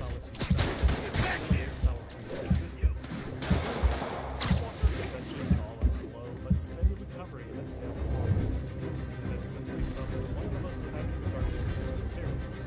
But more importantly, it set the stage for the saga's final entry, thanks to its story direction, its many gameplay tweaks, and the technology used to create it. I think I lost him. What are we supposed to do with that guy? Ideas began to circulate among the younger staff at Kojima Productions, about how the obviously might want to pursue after its completion. Already brainstorming ways to continue the Big Boss timeline. But many of the studio's members expressed interest in telling a different story, one that would seek to redeem a character that they had long felt had been underappreciated in the series. When approached with this idea, Kojima was hesitant.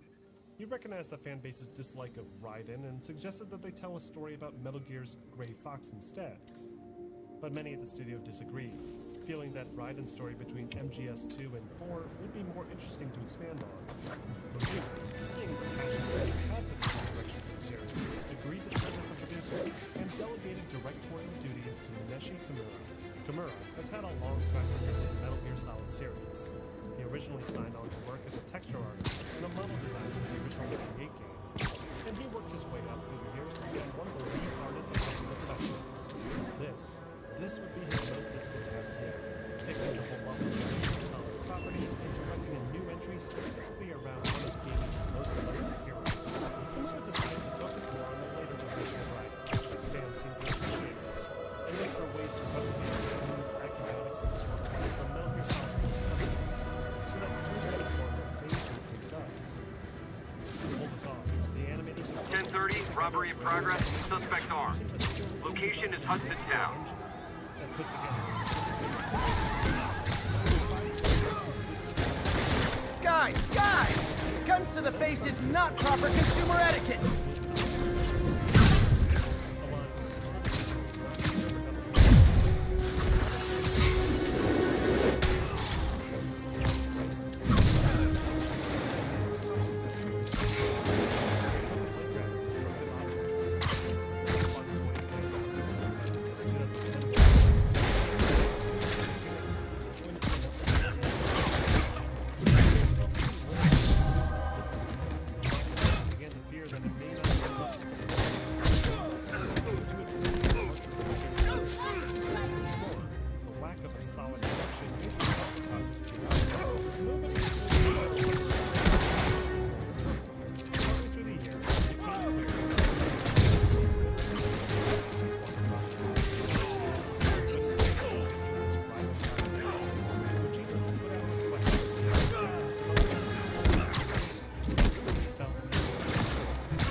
Fisk brought all the small-timers out of the woodwork. And had also just wrapped up work on an incredibly fast-paced third-person shooter called Vanquish.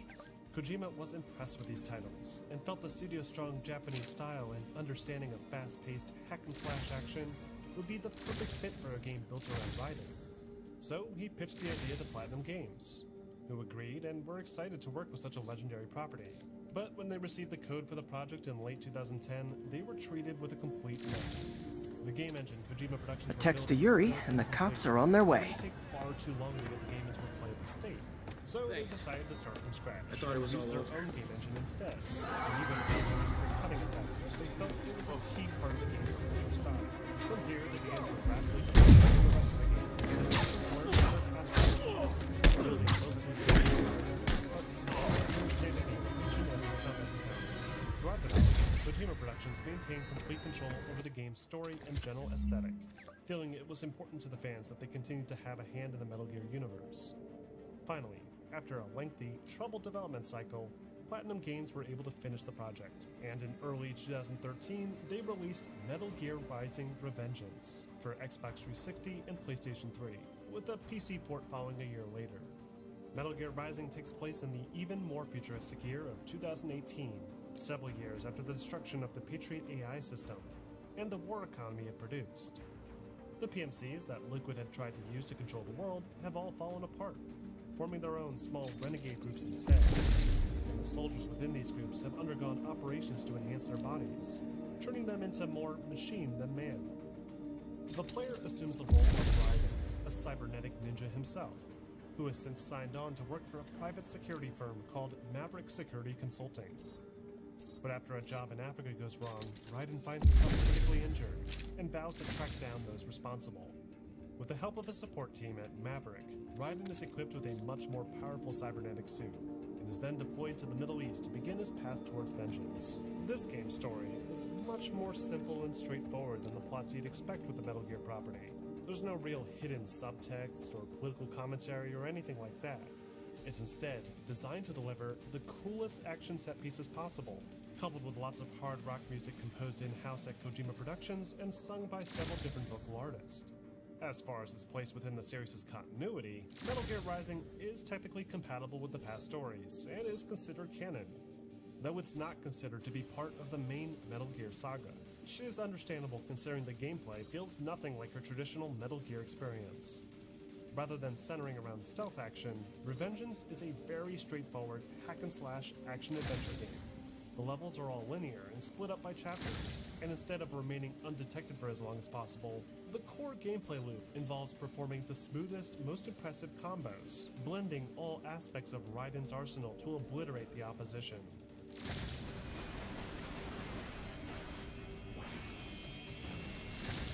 As always, the game is controlled from a third-person view perspective. Looking good, Spidey. You deserved it.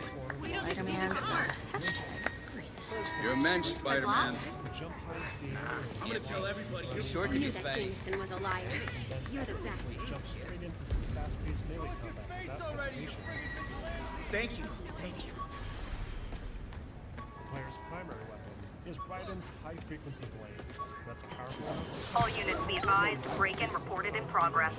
Nearby officers, please proceed to the West Village. Either a light or strong attack, either of which will typically get the job done. My ESU ID badge for my semester. Real finesse, players can hold down the left button to activate blade mode, where the action is slowed down, and players can freely swing their sword in any direction that they want using the right joystick.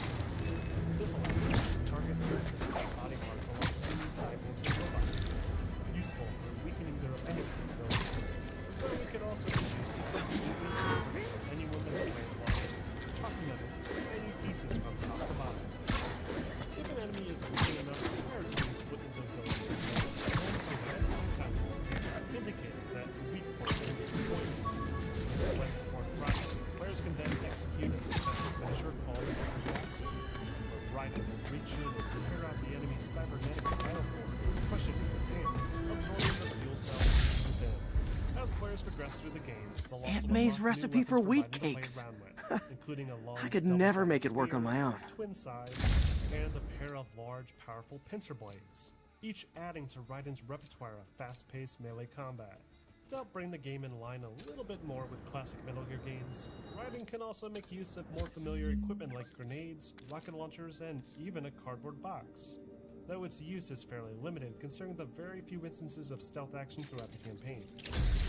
Like with MGS4, MG Rising also features its own in-game currency that could be spent in the codec menu to unlock special enhancements for Raiden like health upgrades, fuel cell upgrades to extend the blade mode, along with additional movesets and damage upgrades for each individual melee weapon. Metal Gear Rising, despite its huge departure from the core Metal Gear formula, was met with a very positive response from critics and fans alike. Reviewers complimented Platinum for completely nailing the feel of the swordplay, admitting that the game was a satisfying power trip with some epic moments and great music development with them. The game was also praised for its clever boss designs, with each one offering a unique challenge for the player, testing their ability 1034, assault progress. Report came in from Tribeca. There were still a decent amount of naysayers that felt phrasing was the wrong direction for the series. Even prior to the game being released, leaked images of the game's total power were distributed online with an intent to devalue the product. To which Platinum responded by saying it was on par with their past projects like Remake. But these type of viral tactics only serve to market the game further. Assault in progress. Gotta stop it. Slightly exceeding Platinum's and Konami's Web. Try and guess how I feel about bullets.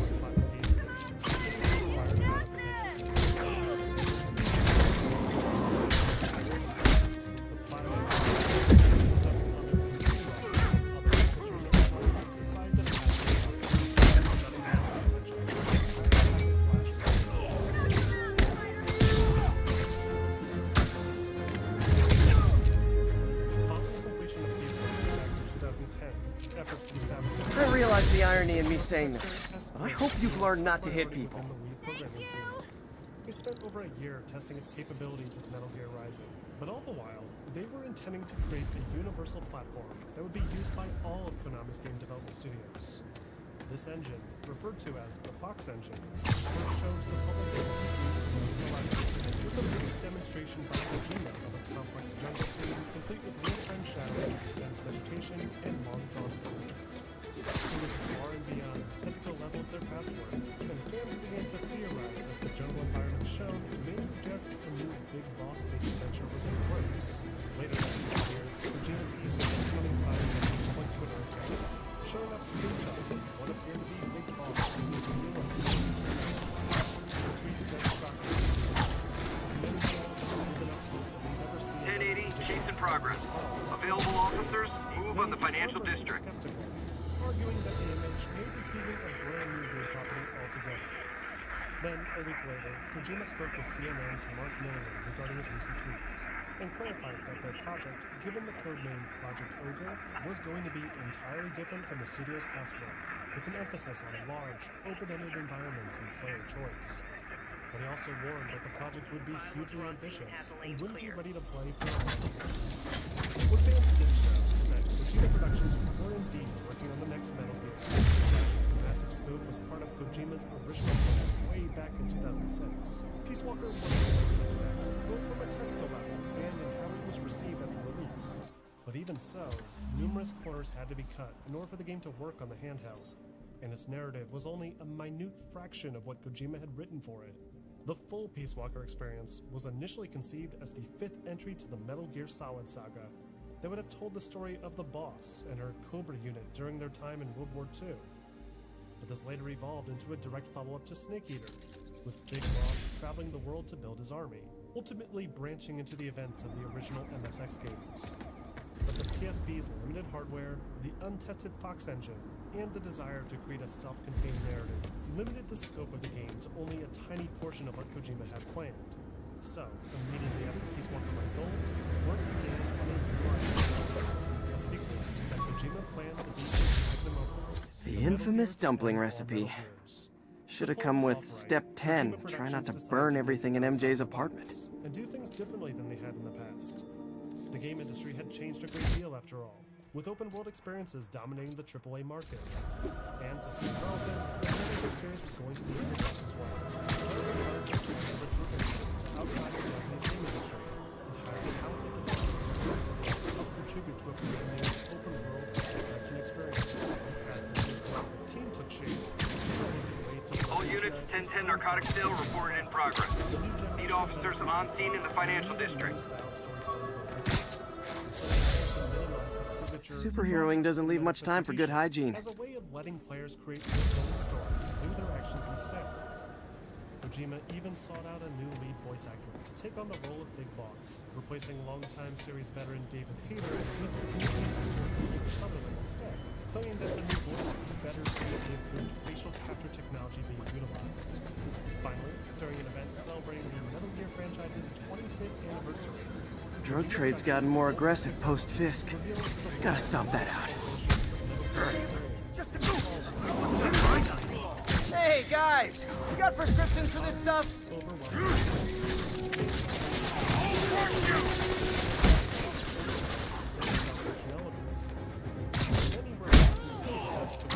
You're dead! Was this the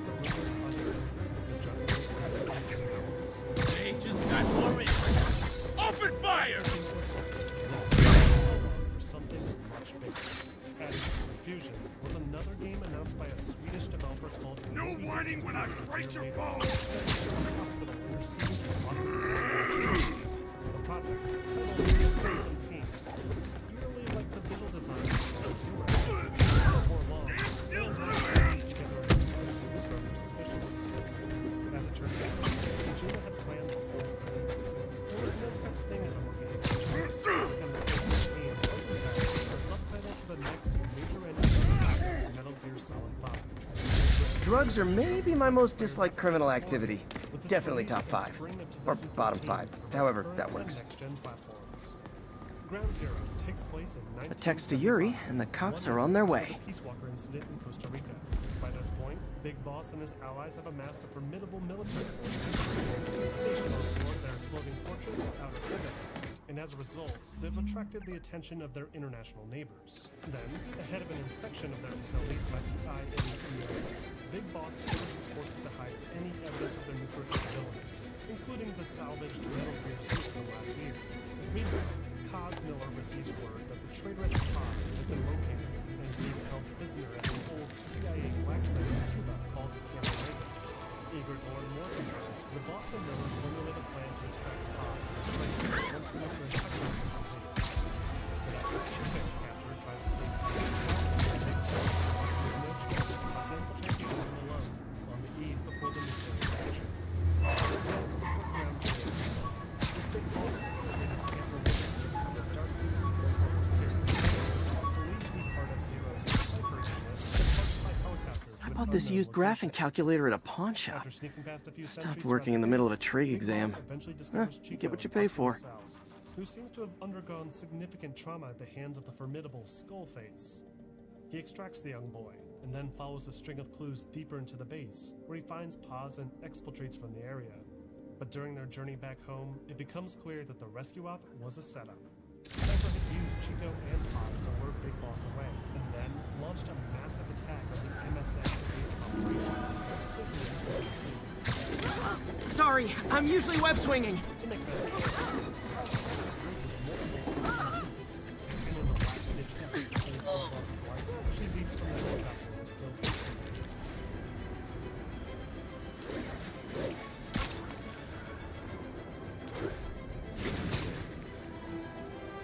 But also inadvertently causes the train to crash, with the fate of those on board left a mystery.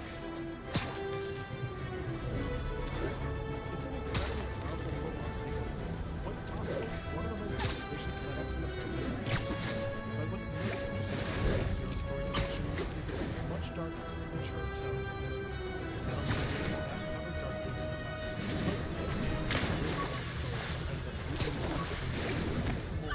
but Ground Zeroes takes this to a different level thanks to its extended audio that reveal the brutal torture endured by the visuals of the game. Another aspect of Ground Zero's story delivery that I feel is worth mentioning here is the use of a new single-track camera for each of the cutscenes. People know my parents died in a plane crash. I still can't tell anyone they were government agents. Which makes sense considering how much more immersive Ground Zero's gameplay design is. Ground Zeroes, and the game it precedes, offers the ultimate Metal Gear Solid stealth action experience. It takes everything that the series has established over the years and perfects it, with more player abilities, superior control, and environmental interactivity. Many of Snake's maneuvers return for this entry, including Snake's ability to crawl, roll, shoot using an over-the-shoulder laser, and engage enemies with secret skills. But there are a few subtle changes incorporated to modernize all these moves even more. The combat is not just a dodge, allowing players to transition even faster to the core position. Players can also sprint for the first time in the series, which is important when crossing the much larger playable space. The old on-screen Yuri, this construction site's about as legit as the watches they sell in Times Square. I don't have evidence for a warrant. You go in, you're on your own. What else is new? The inventory system has also been redesigned, adopting control rows for portable ops and reconfiguring it with a much cleaner UI that lets players quickly get to a specific. Someone's Checking it out. Ground Zeroes also reimagines the code. I see it! Weird,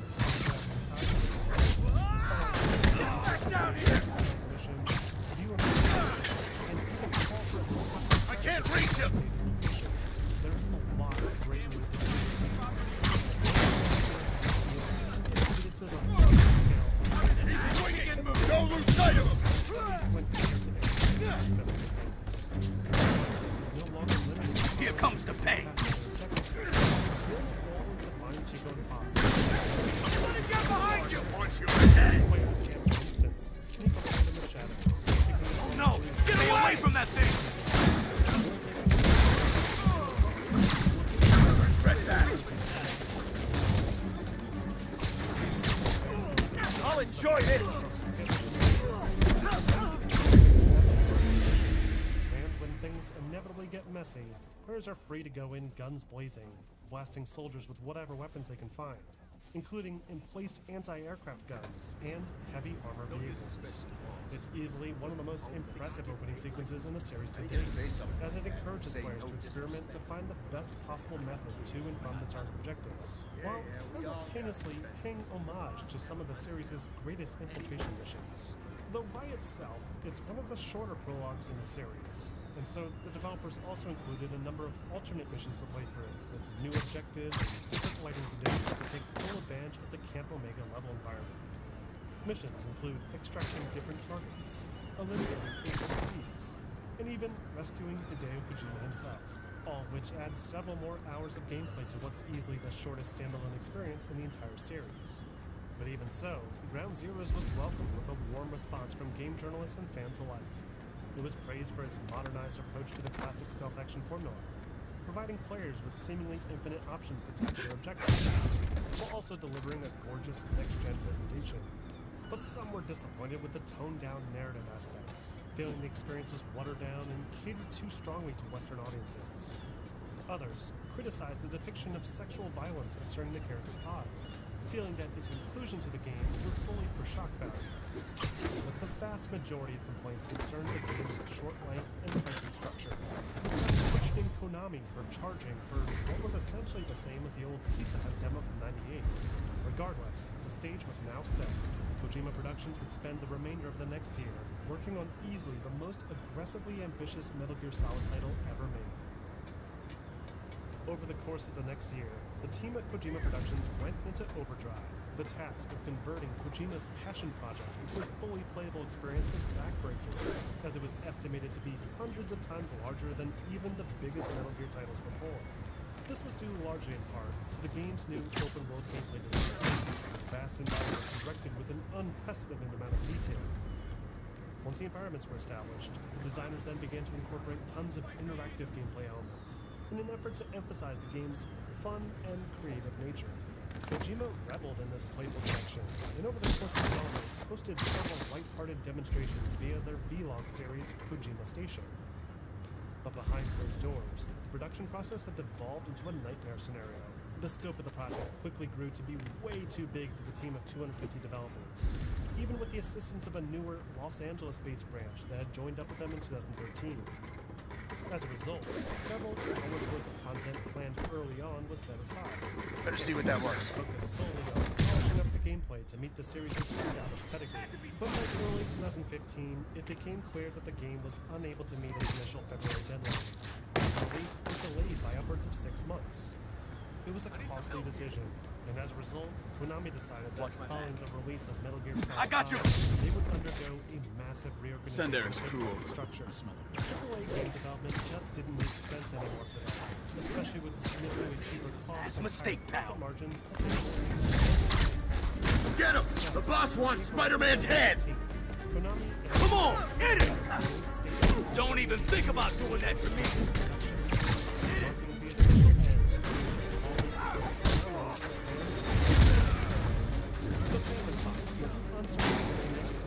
Some even threatening to boycott Metal Gear Solid 5 when it released. I can't punch him if he's in the air! They would all remain involved.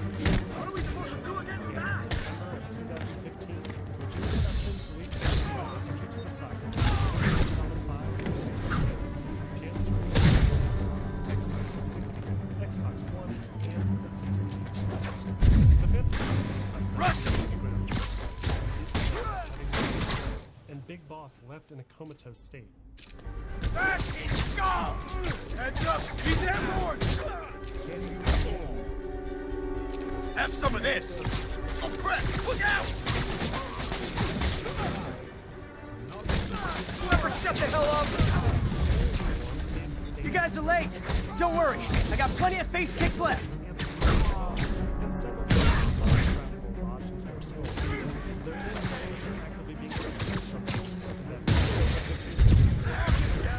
state while recovering from the procedure. Go along! Whoa! How do you do that?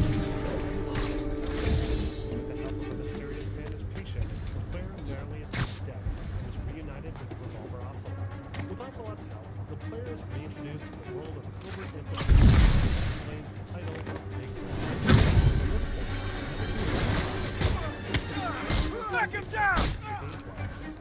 Get down here and fight like a man! I'm in an ass-kicking mood! But they're few and far between, only occurring during critical moments of the story. This is for the boss!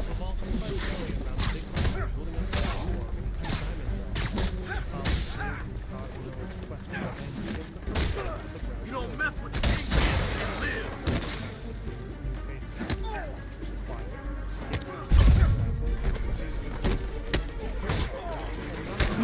That's not fair!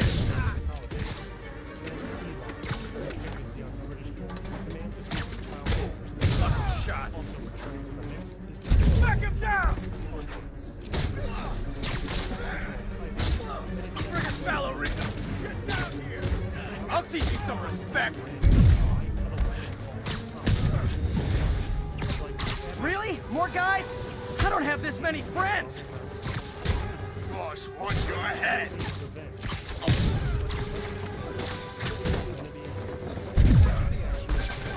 Spider-Man, I checked records, and that site's been getting deliveries from cartel front companies.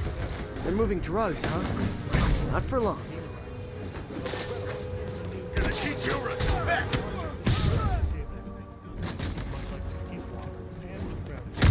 Offensive Game delivers the narrative on a mission-by-mission basis, with traditional cutscenes rarely making an appearance. The opening sequences of the story focused, not unlike You're gonna have a bad day! No! Boss wants your head! Shoot him down!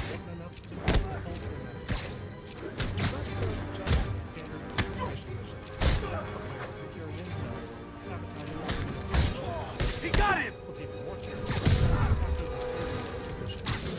more begins to repeat itself. Stay away! Oh, great, more of them! Guys, this isn't here! You could have just bailed!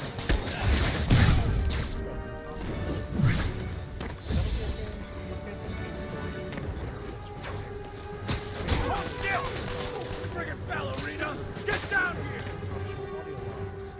While it does technically lead into the original Metal Gear as promised, there's an undeniable feeling that the project was just... You asked for this! Solid 5's this part is the most enjoyable in the series. The entire game is designed to be the ultimate stealth action series. You don't mess with the Kingpin and live! What are we supposed to do against that? Players can freely customize various mission parameters. It's the time of day, along with Whoop his ass! Get back down here!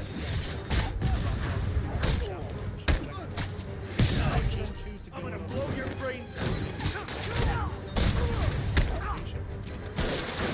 Like that, Spider-Man!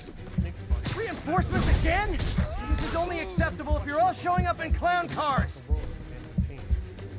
Not only is he more maneuverable, the snake can even move to the side of the saddle. Davey!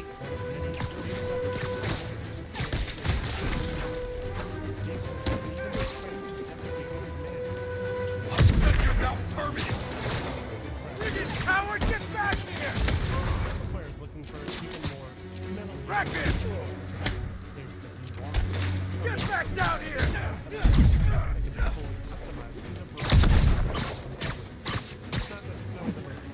I can't reach him! We'll take you alive or dead. This doesn't care. Give him the ball. I'll teach you some respect. This'll shut your mouth.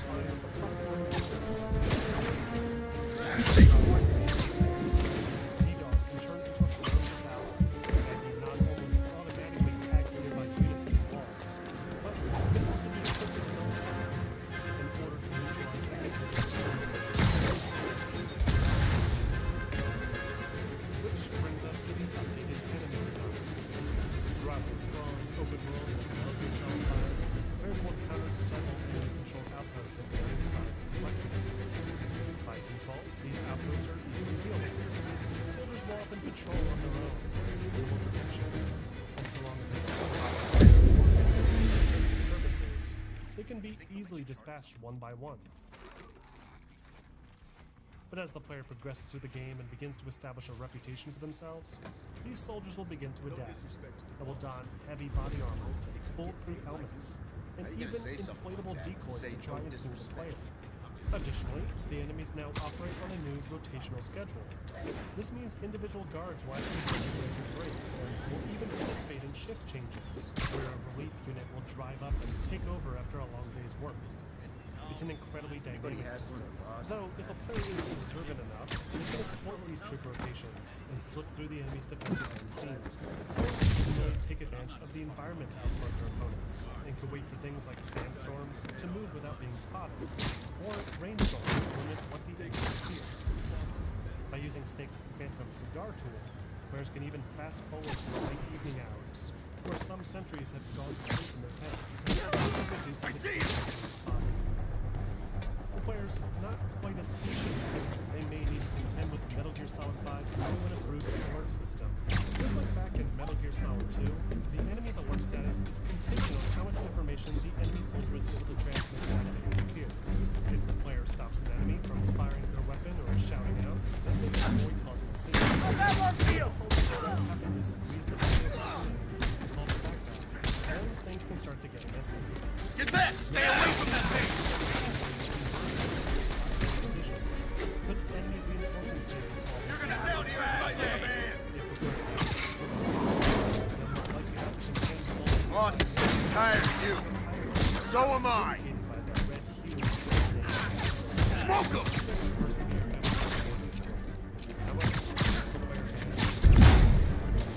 He's mine!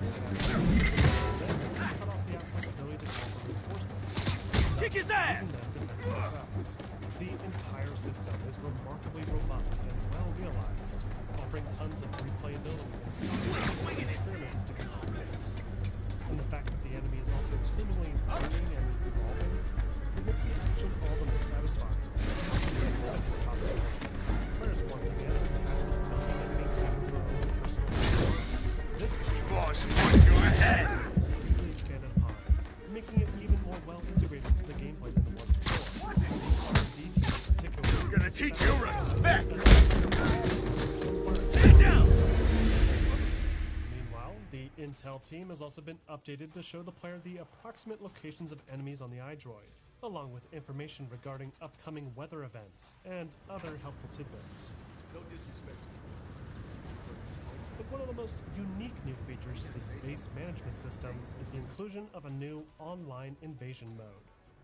This mode allows players to infiltrate other players' mother bases in an effort to steal resources and valuable staff members. The catch is that the same thing can be done to your own mother base, so it's worth investing in upgrading the base's security personnel and other defenses just in case. Now, so far, I've discussed a lot of what can be done in Metal Gear Solid 5 gameplay, but really, we've only just scratched the surface. The game is loaded to the brim with different strategies and techniques, along with a seemingly endless amount of items to research and unlock to make each replay even more enjoyable. Get ready for some pain! Audiences loved it. The game was met with near perfect scores of its release, with an overwhelmingly positive review rating on the Steam store page, along with plenty of critical scores. Get him!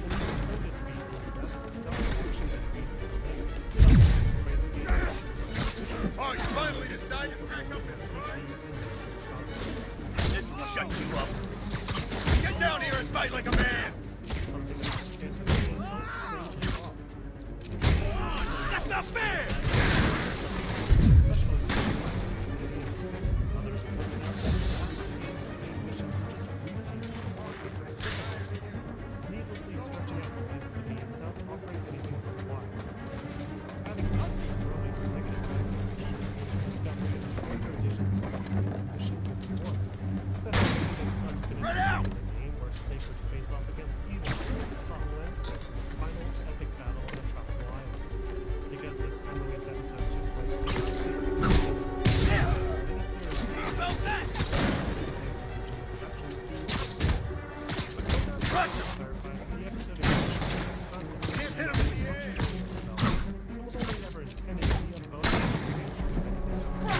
Keep him on the ground! I'm I'm in an ass-kicking mood! Additional Metal Gear Solid games throughout the whole of the Phantom Pain. Kojima had taken a big risk with this game's narrative direction, hoping that by limiting the cutscene presence, players may become more immersed into the role of the big boss themselves. This idea is so deeply ingrained in the game, it's even the crux of the reveal. And while some fans may not have appreciated the game's unique style, it has since become one of the most successful entries in the entire series, fitting in for one of gaming's most iconic sagas. You're gonna...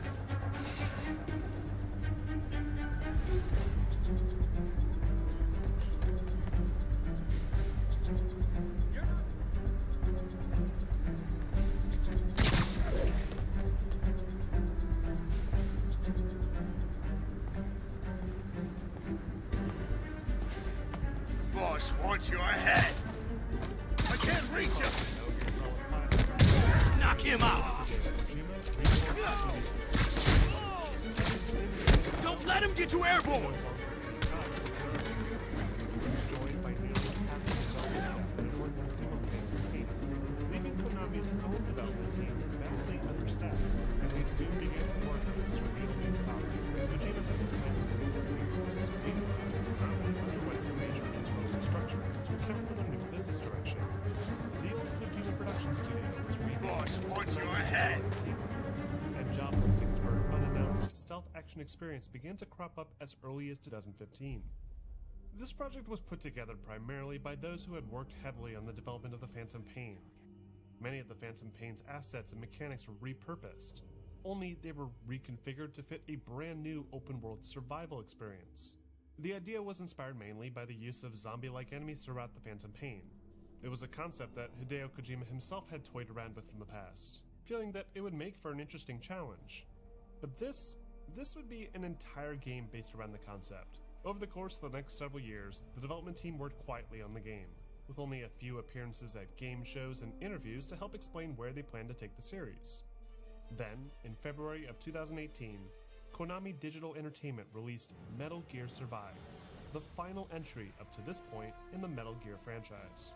Metal Gear Survive is a non-canon reimagining of the events that occurred immediately following Cypher's attack on the MSF Mother Base. As Snake and his allies escape on board the helicopter, a massive wormhole in the sky opens up and begins to suck up a major chunk of the Mother Base wreckage, along with several of the soldiers. These soldiers are then warped to a parallel dimension called Dite that is essentially a dried up, foggy version of the Afghanistan map from MGS5. Only this world plays host to an insatiable horde of zombie-like enemies called Wanderers, requiring the player and his unlikely allies to band together in order to stay alive. It's undoubtedly the most absurd premise of any Metal Gear game to date, which is saying something considering some of the stuff that's been discussed in this video already. But even more disappointing is that it significantly lacks the spirit of the Metal Gear property. There's no subtext regarding war trauma or nuclear deterrence here. There's also no sign of iconic characters like Snake or Raiden or even any of the villains. The story is instead hastily tacked on to a generic zombie survival premise, giving it a very distinctive straight-to-DVD B-side feel, which surprisingly is not as bad as an idea as you might think. Metal Gear Survive may not be a Metal Gear game in the traditional sense, but what it does set out to do is actually designed quite well. Most of the gameplay mechanics introduced with Ground Zeroes make a return here, including the general controls and functions, though they've been modified slightly to allow for new survival mechanics. All of the player's actions, for example, will now consume stamina, similar to how the psych bar worked in the past games. However, this is now coupled with a new eating and drinking system that, if not carefully monitored, will reduce the player's maximum stamina and health levels. Survive also lets players craft and build prefab structures using materials found throughout the environment. By using a melee weapon like a spear, players can break down any object in the game world, and then harvest the resources from that object to build structures back at home. These structures range from basic necessities like a campfire, a workbench, or fences, but will steadily evolve to include much more complex devices like a teleporter that can help make traveling between locations easier. To add even more of a challenge to the experience, Survive also includes a deadly fog around the perimeter of the map, only accessible when equipped with an oxygen mask. By doing this, players are forced to work against the clock, and are encouraged to make use of the series' signature stealth mechanics to avoid detection and complete the objectives as quickly as possible. By today's standards, Metal Gear Survive doesn't necessarily introduce anything that fans of zombie survival games haven't seen a dozen times over. But it's nonetheless an enjoyable cooperative survival game that ties in well with the gameplay mechanics introduced with MGS5. Even so, the fanbase was unsurprisingly not on board. The game was met with an overwhelmingly negative response upon release, with many frustrated by the new direction.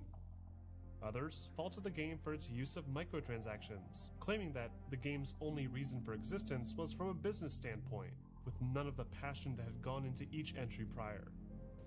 For those willing to look past the fact that the game wasn't a typical Metal Gear experience, they complained that the zombie hitboxes were too inconsistent, and that its game world was simply not interesting. But no matter what the reason for disliking it, Metal Gear Survive was a commercial failure. Its sales numbers were abysmal, just barely staying in the top 10 new game charts, even in a relatively slow month for releases. With Survive's poor performance, it became clear that AAA game development was no longer a work. Here comes the pain! And as a result, they pulled the game from regional entertainment. Keep him on the ground! How you like them up? You can't hit him in the air! It's Spider-Man! Okay, we were ready for this. Metal Gear Survive was more or less the killing. Heads up! He's airborne! What started as merely a way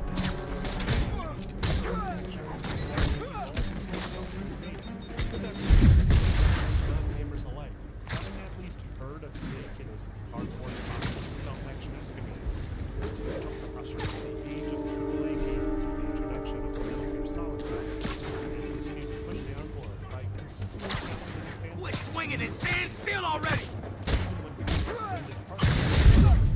Stay up there forever! Heads up! He's airborne! You're done now!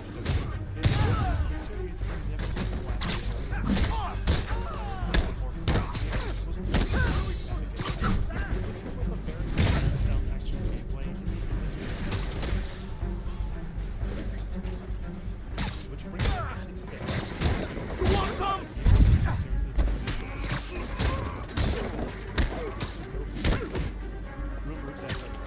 Lucky shot! You guys are late. Don't worry. I got plenty of face kicks left.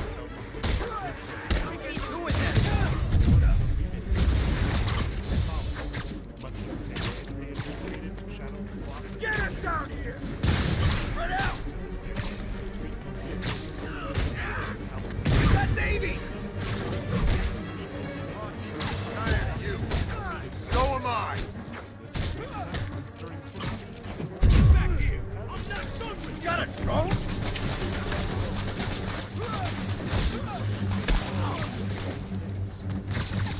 More fuel to the fire.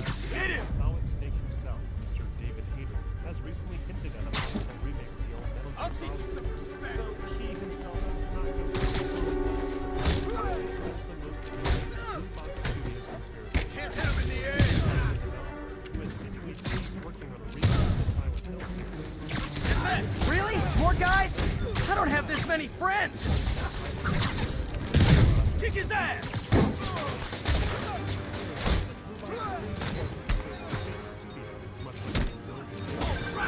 Spider-Man, I checked records and that site's been getting deliveries from cartel front companies.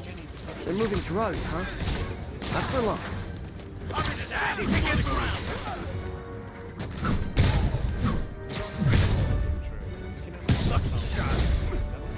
Oh, great, more of them.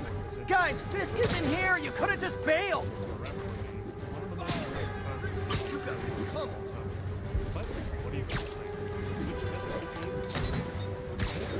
Don't you ever stop moving!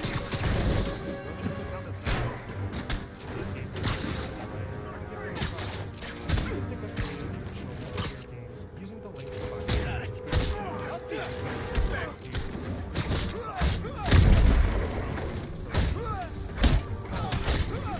Friggin' ballerina! Get down here!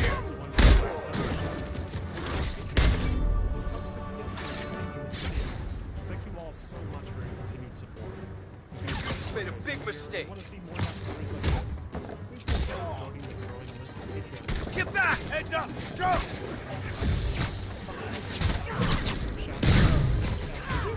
Come on, Toast! Reinforcements again? This is only acceptable if you're all showing up in clown cars! Keep me and live. I'll get him for you. Got a present for you!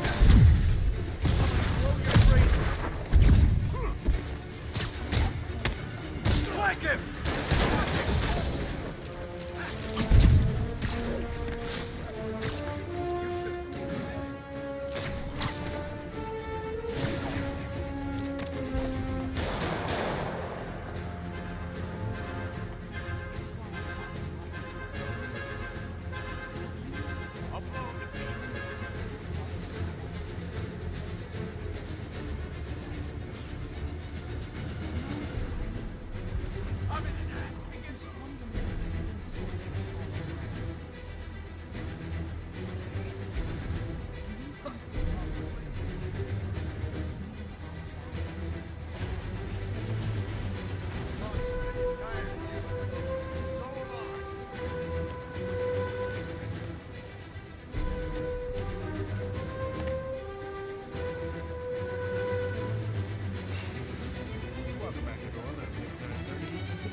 Grand Theft Auto is an open-world action-adventure series published by Take-Two Interactive and created by Rockstar North, formerly known as DMA Design. Spider-Man!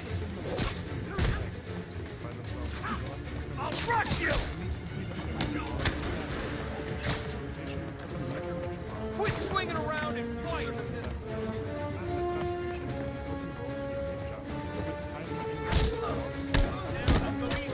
That's just wrong!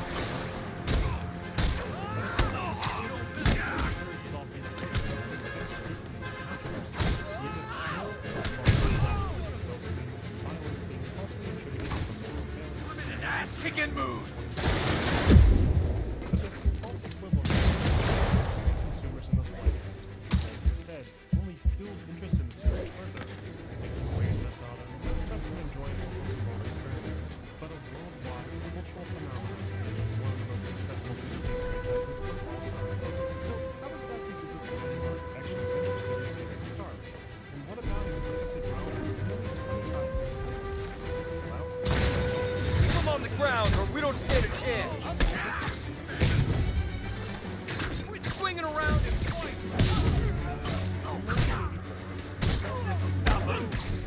Where'd she get this stuff? Come on, that's not fair! Knock him out. No, get away!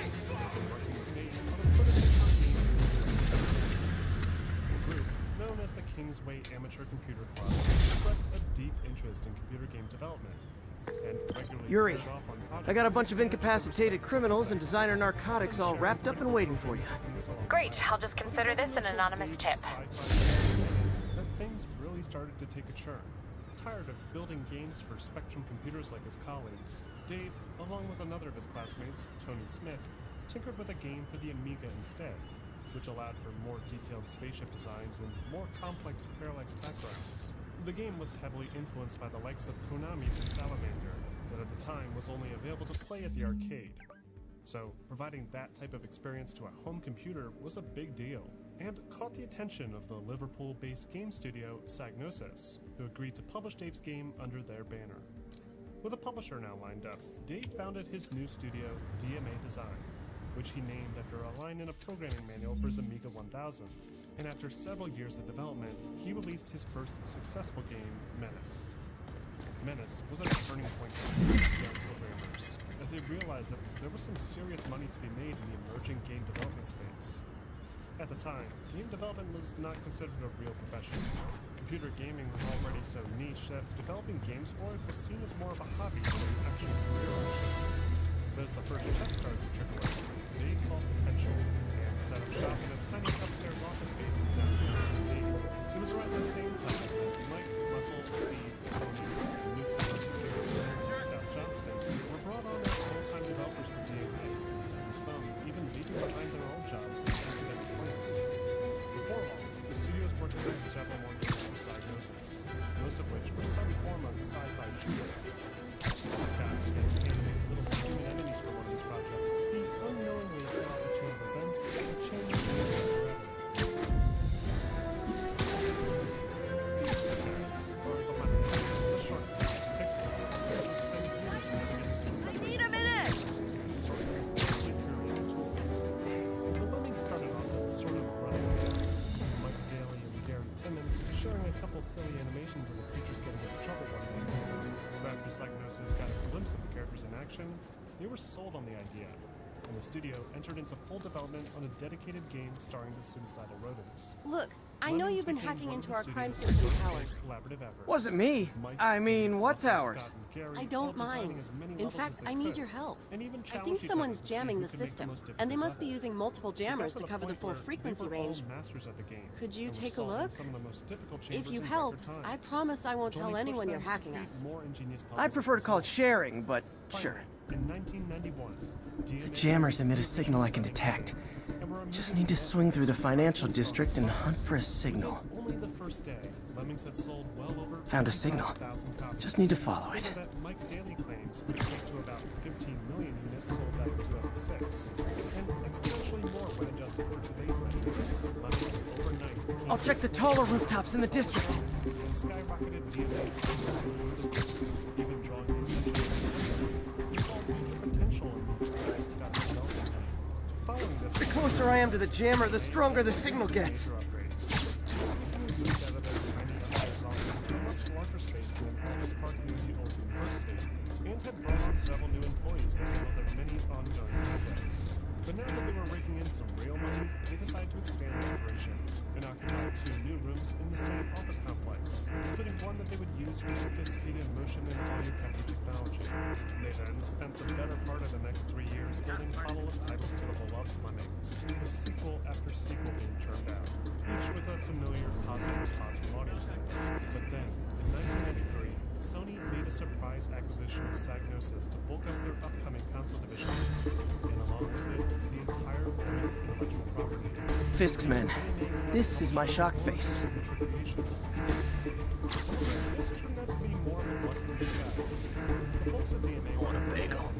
saw this as a golden opportunity to find a way to more mature content, so they turned their attention to the newer 3D and multi-player console platforms, hoping to build a game that would take advantage of their killer performance. After receiving an offer from Nintendo to work on their upcoming I saw it! Nap time.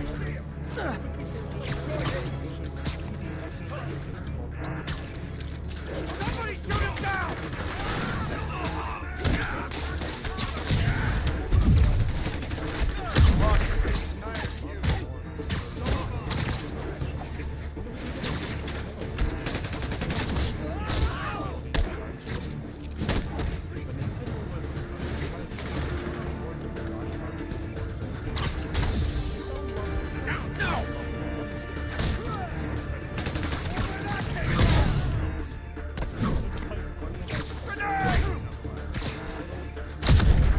It's the end for you!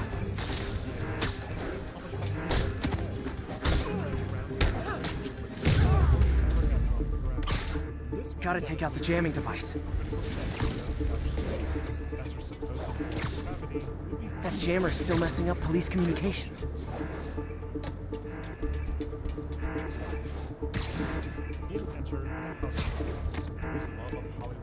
Job's not done until that jammer's in pieces.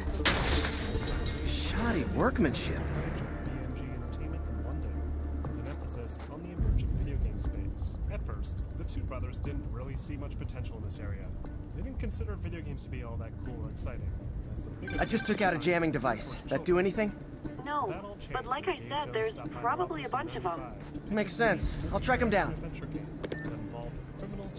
I wonder if Fisk's men had anything to do with the system going down in the first place. Working title Revengeance was originally prototyped by Mike Daly, who struggled for months to emulate the 3D design of the Clockwork Knight to function within the confines of a full metropolis. Eventually, Mike was forced to redesign the game from a top-down perspective instead. Jamming devices work better at higher elevations.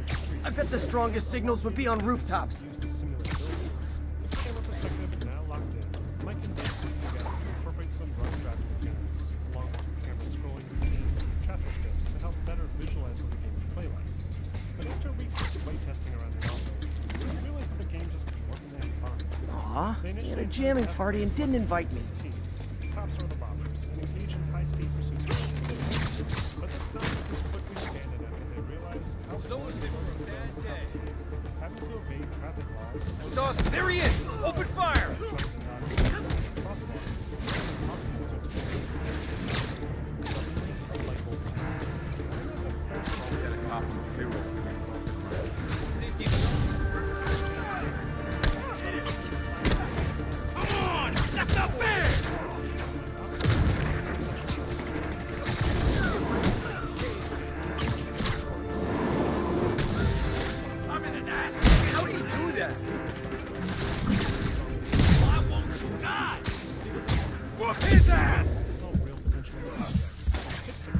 Get out of the way!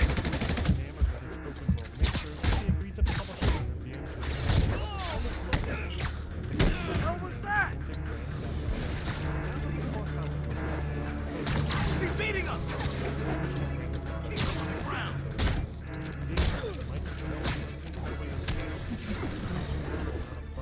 Another gadget?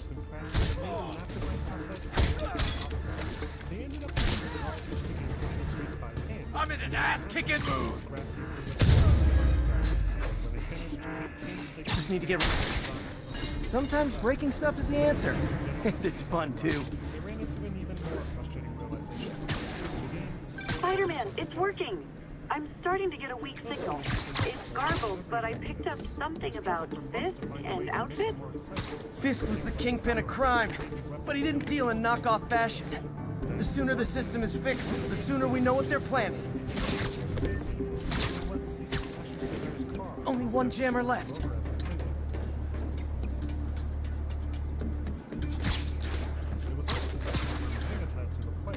There's still... This rooftop's emptier than my bank account. So much fun to escape from that rather than fixing it, the developers decided instead to make it a core gameplay feature, giving rise to Grand Theft Auto's signature wanted level system that continues to define the series to this day. The GTA's intense car chases were its only real selling point. At the game's release, the Hauser brothers came up with an ingenious idea to help boost the game's initial sales, and hired ex-publicist Max Clifford to tip off major news outlets regarding the game's vile and immoral nature. The media took the book. Before long, Grand Theft Auto began to flood newspaper headlines, scaring parents into shielding their vulnerable children from the exciting new action game set to come out soon. Why we need these jammers? I thought our guy on the inside disabled all the crime towers. Someone's been reacting. Found you. Right out!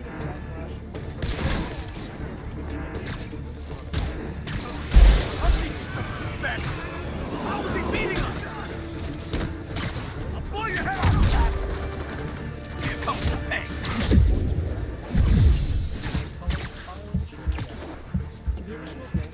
Get back down here! Enough! I can't punch him if he's in the air! Progress further in the story. At first, players take on job opportunities from the Mafia, which usually involve taxiing characters from point to point or delivering an unspecified package.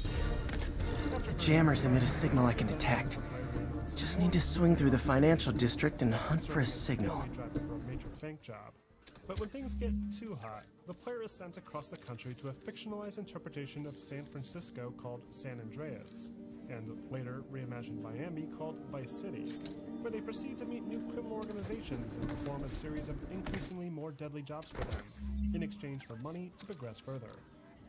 It's a pretty basic story design, with some repetitive mission objectives and a forgettable plot. The gamers picking up GTA back in '97 were too distracted with the game's potential for mayhem to care. GTA gives players all the tools to wreak havoc across its 3 available cities in any way that they see fit. They can, for example, run across sidewalks and streets, dodging traffic along the way. Or they can alternatively steal a nearby vehicle, even those already occupied by AI-controlled drivers. The main goal throughout the course of the game is to earn a set amount of cash in each city, either by completing the structured missions accepted at payphones, or by committing specific crimes like smashing into other cars, flattening groups of pedestrians, or even killing police officers using a small but powerful arsenal of weapons. Available firearms in the game include a rapid-fire machine gun, powerful rocket launcher, and a flamethrower. Each weapon has a limited set of ammunition that can be replenished by walking over any weapon icon in the same environment. Also, found you. Sleep it off. Why we need these jammers? I thought our guy on the inside disabled all the time towers. Someone's been reacting. We can't risk anyone seeing. However, the action on foot is only half of the GTA experience. The other half is spent behind the wheel of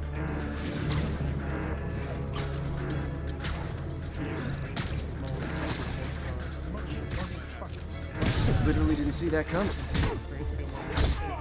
Smoke him! Can't hit him in the air! Anyone?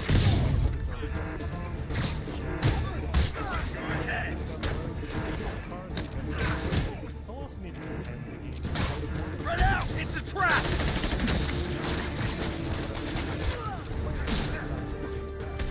Sending him down! And if the player continues to break the law,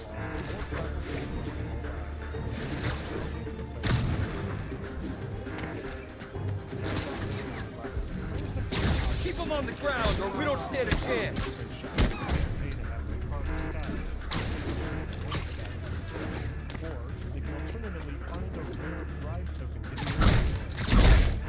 I'm sick and tired of you. So am I. This is easier said than done.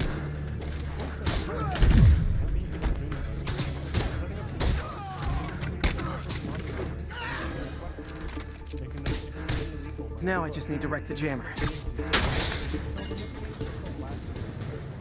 Okay, that's the last of them. The system should be back online. Features limited lives to complete chapters.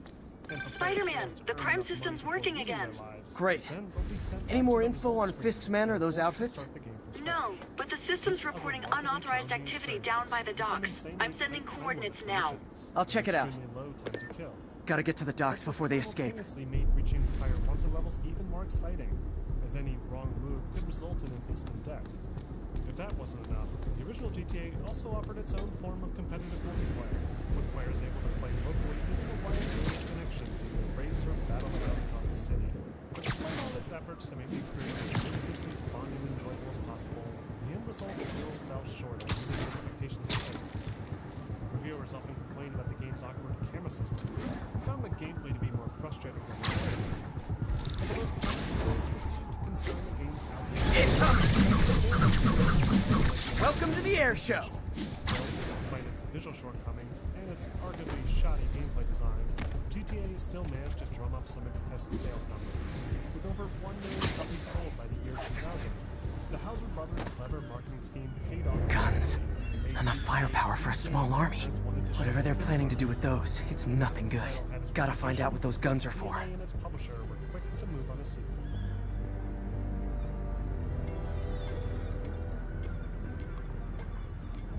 While all of this was going on, a new beast was stirring beneath the surface. In 1996, Take-Two Interactive, an American video game publisher based in New York, decided to take their company public and use the additional funding to begin an aggressive acquisition campaign, starting with some lesser-known publishers like GameTech in 1997. But the big news came in the early months of 1998, when Take-Two decided to purchase BMG's video game division, with the ultimate end goal acquiring the newly established Anybody comes here has to be In the suicidal. resulting buyout, several of the higher-ups of BMG Interactive, including the two Hauser brothers, were relocated to a new office space in New York. and within a year, they announced the formation of the publisher's first in-house gaming division, Rockstar Games, a name that reflected the Houser brothers' past ambitions to be rockstars. Meanwhile, back in Dundee, DMA Design were dealing with a completely different acquisition. Soon after the completion of the first GTA, DMA started to change hands rapidly. It was first sold to a British software house by the name of Gremlin Graphics in 1997, who hoped to benefit from DMA's technical know-how and expand their business interests. But after about a year, another studio, Infogrames Entertainment, purchased Gremlin, and along with it, the DMA offices. This complicated things quite a bit. DMA were still under a contract with BMG Interactive to develop Grand Theft Auto 2, and when push came to shove, Infogrames were forced to sell DMA directly to Take-Two, officially making Grand Theft Auto Take-Two's intellectual property. Many at DMA were greatly disappointed with this news. Having dealt with this kind of thing before, they were all too familiar with what would come next. So before long, many of the original developers responsible for DMA's defining titles parted ways with the studio, leaving those remaining to pick up the pieces. Prior to his departure, Mike still served a pivotal role in establishing GTA 2's signature dark atmosphere. In the months following the original game's release, Mike had overhauled the game engine, rendering his top-down worlds using a more sophisticated 3D graphics renderer, and incorporating new lighting effects that he picked up on from the team working on the PlayStation version. When he left, the designers that took over embraced this new artistic direction for the game, and started to populate the new game environment with these glowing lights, and then toned down the overall brightness, giving the game a uniquely dark and dystopian feel. The developers also wanted to improve upon the original game's generic mission structure, and introduce a new dynamic reputation system to give players more freedom of choice. And in the fall of 1999, DMA Design, with the help of the newly established Rockstar Games, released their second entry to the series, Grand Theft Auto 2, first for the PC and PlayStation, and then later for the Sega Dreamcast and Game Boy Color. GTA 2 is one of the more unique and unusual entries in the Grand Theft Auto series. Rather than being based on a real-world city, GTA 2 takes players to the futuristic dystopian metropolis known only as Anywhere City, where several powerful gangs maintain control of distinct districts. Players assume the role of a single protagonist named Cloud Speed, who is willing to do whatever it takes to climb to the top of the criminal underworld. Cloud, like the preset characters from before, is a silent protagonist who just accepts jobs and works his way up through the world of crime, but he is expanded upon a bit more in a promotional short film created by Rockstar's marketing team, highlighting his ambition and sociopathic tendencies. Even so, GTA 2 still doesn't offer much in terms of its story, and it's designed in a way that lets players tell their own story by creating as much chaos and destruction as possible. The biggest new feature in GTA 2 is the redesign to the mission structure. In each district, players must now carefully balance their reputations between the available gangs, displayed by a colored bar in the top left corner of the screen. If a player accepts a mission for one of these gangs and manages to successfully complete it, then they will improve their reputation with that gang, thereby unlocking more lucrative jobs later on. But if they fail that mission, or coordinate with a rival operation, then the player's reputation with that particular gang will decrease, locking players out of certain missions and turning previously neutral AI on the street into hostiles. This creates a very unique dynamic in GTA 2 that's not seen in any other entry, but it's not the only thing that sets it apart. Nothing over here. GTA 2 also introduces a few new weapon systems, like the shotgun, some throwable explosives, Once everything checks and out, the electro it's time for Ramirez that further add to the game's semi-futuristic setting. Other changes include new upgrades. Damn what private property means! Shoot him down! Kill friends can be used to unlock the bonus packages.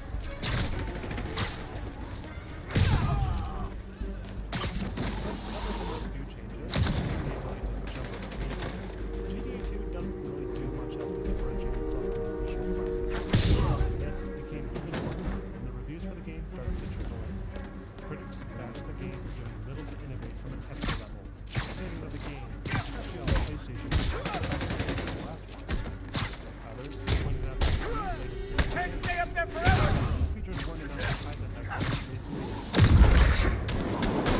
the game were impressive, with over 1 million shipped copies during its launch period, they inevitably... What the hell is that? Like that, Spider-Man? Now maybe I can figure out what's going on. To the Grand Theft Auto series to release in 1999. Around the same time that DMA were working on GTA 2, Take-Two Interactive had begun to make use of their newly acquired studios and the game... Guns, prison guard uniforms, and spoofed ID cards. They were planning to bust Fisk out of the raft. This studio was then tasked with creating a series of small expansions to the original GTA, and was given access... Sorry to spoil your prison break, guys. Get down! Boss wants your head!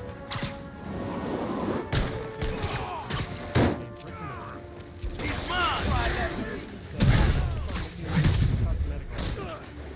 Here comes the pain! Get back!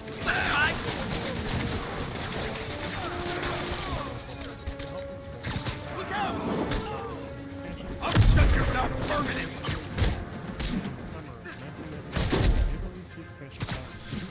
Come on! That's not fair! Boss wants your head!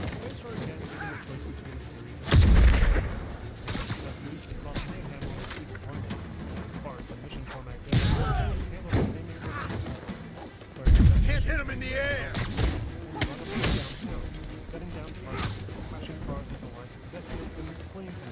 Smoke him!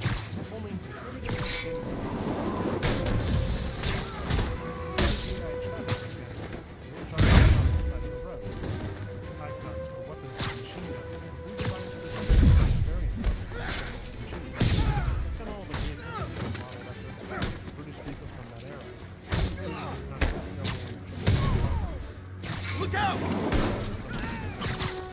But the cosmetic changes weren't enough to stay the expansions were criticized for their lack of actual improvements to the core game. Looks like New York's finest have it from here. Everything's clear on my end, too. Thanks for restoring the system, Spider-Man. I won't tell anyone you're piggybacking on it, but if you get caught, you're on your own. I have no idea what you're talking about. Now, if you'll excuse me, I have to delete my selfies from the crime system servers. Done quite yet. And a few months later, released the follow-up to London 1961. The second expansion offered several new vehicles and missions, along with a few minor gameplay improvements, including an option to upgrade cars with armor plating and the ability to perform drive-bys. But aside from those few add-ons, it too failed to innovate, and it ultimately was released as a free download on Rockstar's website, exclusively for the PC player base. GTA 2 and the GTA London expansions that released alongside it demonstrated that brand recognition wasn't enough to deliver the same success they had experienced previously, and it was now up to DMA Design to reinvent the series and keep it from fading into obscurity. Following the lukewarm reception of GTA 2, the studio's founder, Dave Jones, decided that it was time to step down. Take-Two were now in a position to fully acquire DMA Design, and he knew that if he stayed, he would likely be stuck working on Grand Theft Auto games for the rest of his career, something that he was already tired of working on. So he resigned in 1999, and later became the head of a new Dundee-based game development studio called Real-Time Worlds in 2002. Replacing Dave as DMA's lead project director was Leslie Benzies. Leslie was another self-taught programmer that joined the Dundee office in '95 to work on an N64 game called Space Station Silicon Valley. This game was a real test for the team involved, as all the developers responsible were brand new to the studio and were working with tech that they had never worked with before.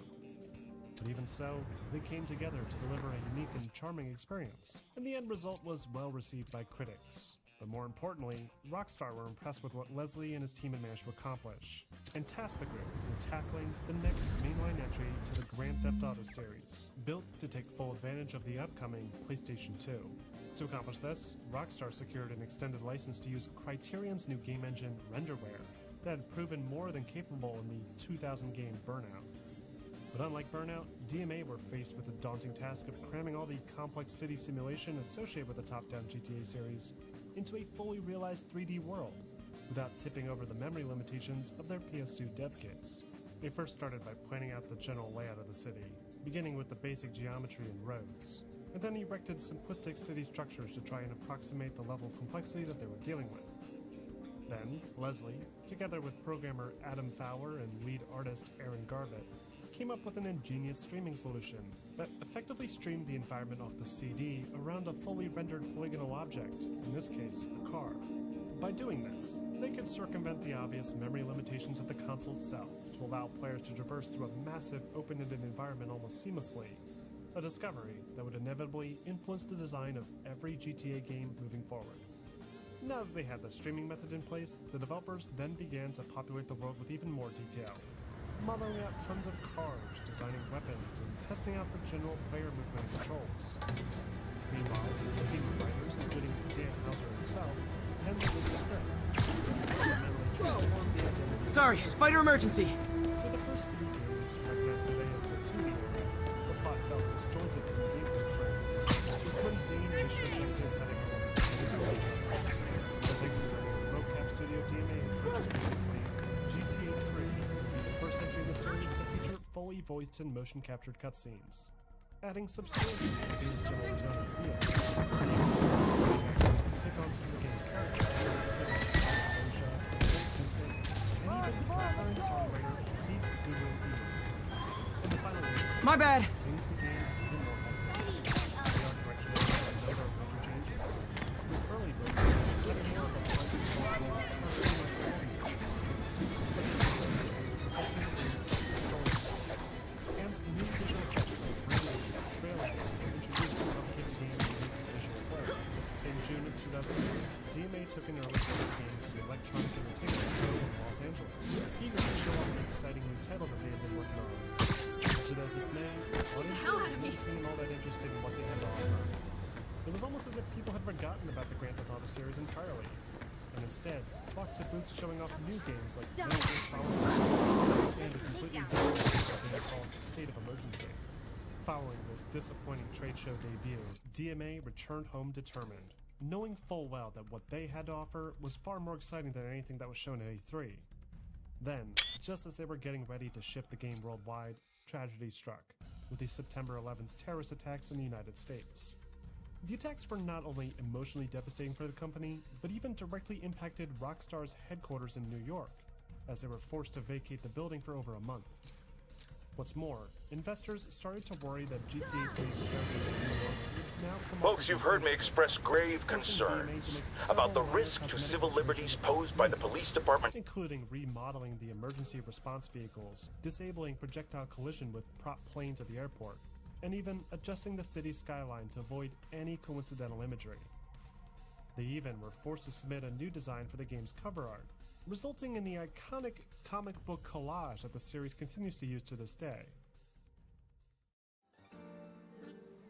Finally, after several years of development and an unforeseen last-minute delay, Grand Theft Auto released in October of 2001, exclusively for the PlayStation 2, with PC and Xbox ports releasing in the years that followed.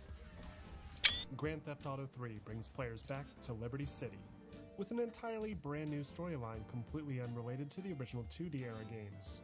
Players assume the role of a silent protagonist named Cloud. time system and their omnipresent towers. But at least the intention is to stop crimes. Now recently, Spider-Man has been seen tampering with these very towers, and it's reasonable that my loyal listeners suspect he is disabling the towers so he can commit his unlawful misdeeds with impunity. But Spider-Man is not your ordinary run-of-the-mill menace. Oh, he's a 12th level Kung Fu master, 50 moves ahead menace, which is why I think he's actually hacking into these towers to spy on you and me. Your only defense? Listen to my show. All the time. If he's gonna spy on us, let him hear that we're on to him by listening to me every waking moment. The game's core structure is eerily similar to that of the original GTA, with players taking on jobs for the Italian mob and then quickly escaping to the next area when things get too hot. But thanks to the new animated cutscenes, there's substantially more weight to each of the game's missions, adding actual personality to the various crime bosses that players are forced to interact with. I see nothing but good things for you, my boy. Memorable characters include Cloud's friend, 8-Ball, who accompanies Cloud during their initial prison break, Don Leone and his wife Maria, the crooked cop, Ray Wachowski, and the egocentric Mr. High! Hold still! like GTA 2's own environment.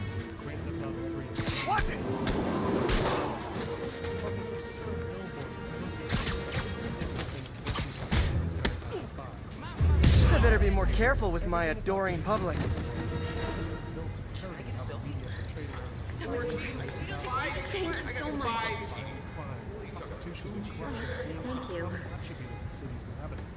You want a laptop? Get you a laptop. Excuse me.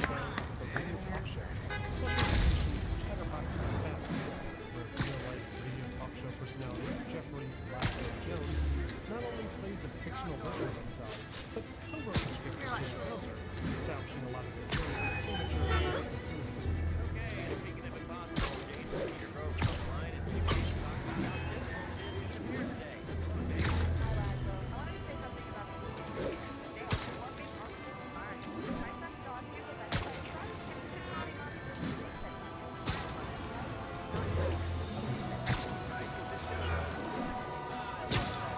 But despite its major improvements, GTA 3 is still fairly lacking in the story department, with each character's personality being wholly attributed to common stereotypes. That again is deliberate, but doesn't necessarily make for the most engaging narrative experience. But remember, this was 2001. The idea that a game could deliver deep and well-crafted storylines was not at all a norm, especially not in the action-adventure genre.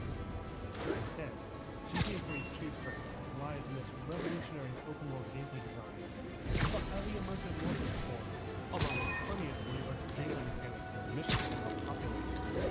Thanks to the efforts of the programs at DNA, Grand Theft Auto 3 is the first entry in the Grand Theft Auto series to feature a dominant third-person perspective, positioning the camera behind the player model rather than above. Though, if players want, they can still swap to a top-down install. To make the most out of this new perspective, GTA 3 also features a more believable game to play in. This interpretation of Liberty City isn't just a jumbled mess of streets and buildings in the form, but rather a living, breathing world that's enhanced using full central and randomized weather events.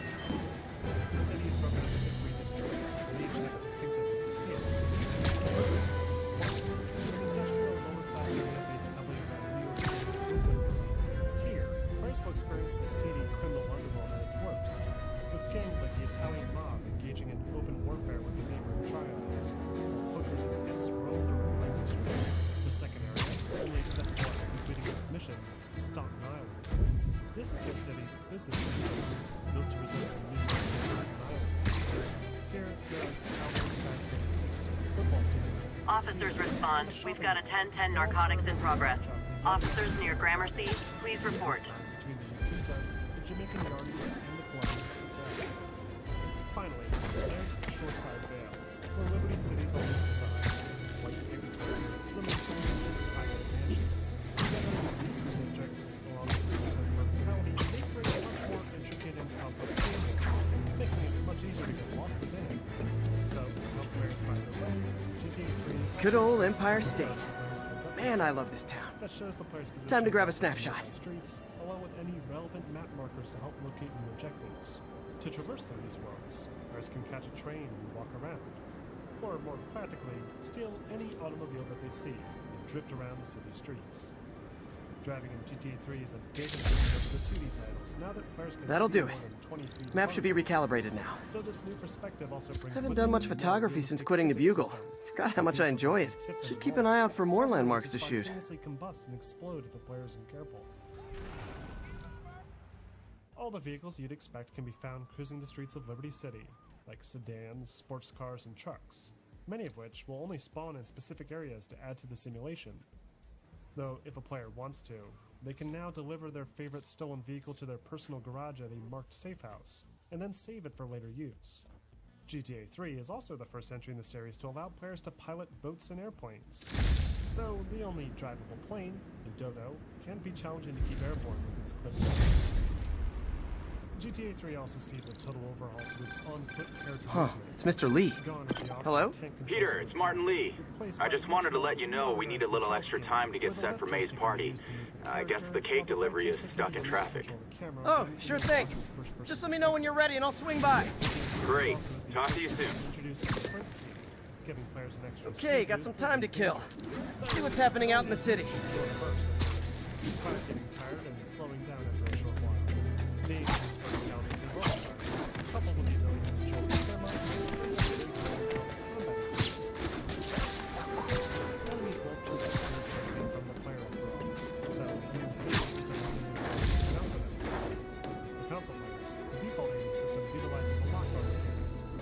swap between targets within range of the equipped weapon. And on PC, players can make use of a new free aim system, allowing for even more precision. Weapons in GTA 3 include classics like the pistol, assault rifle, flamethrower, and rocket launcher.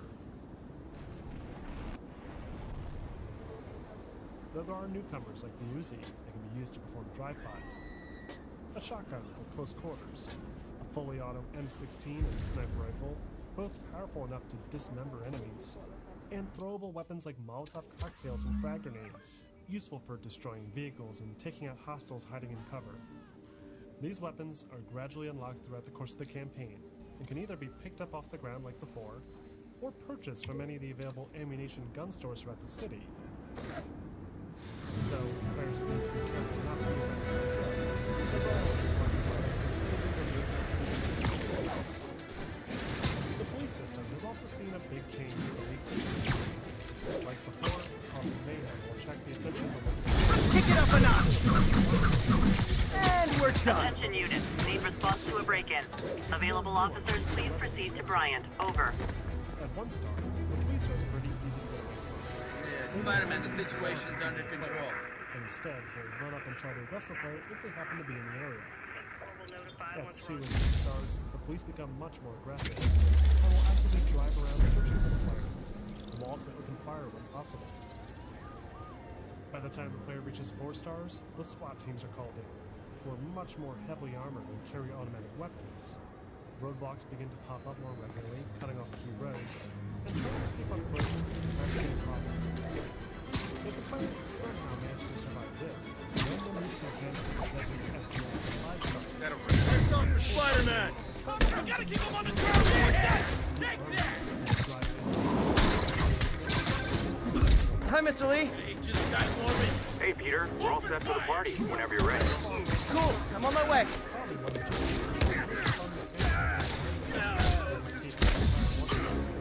Taking a beating!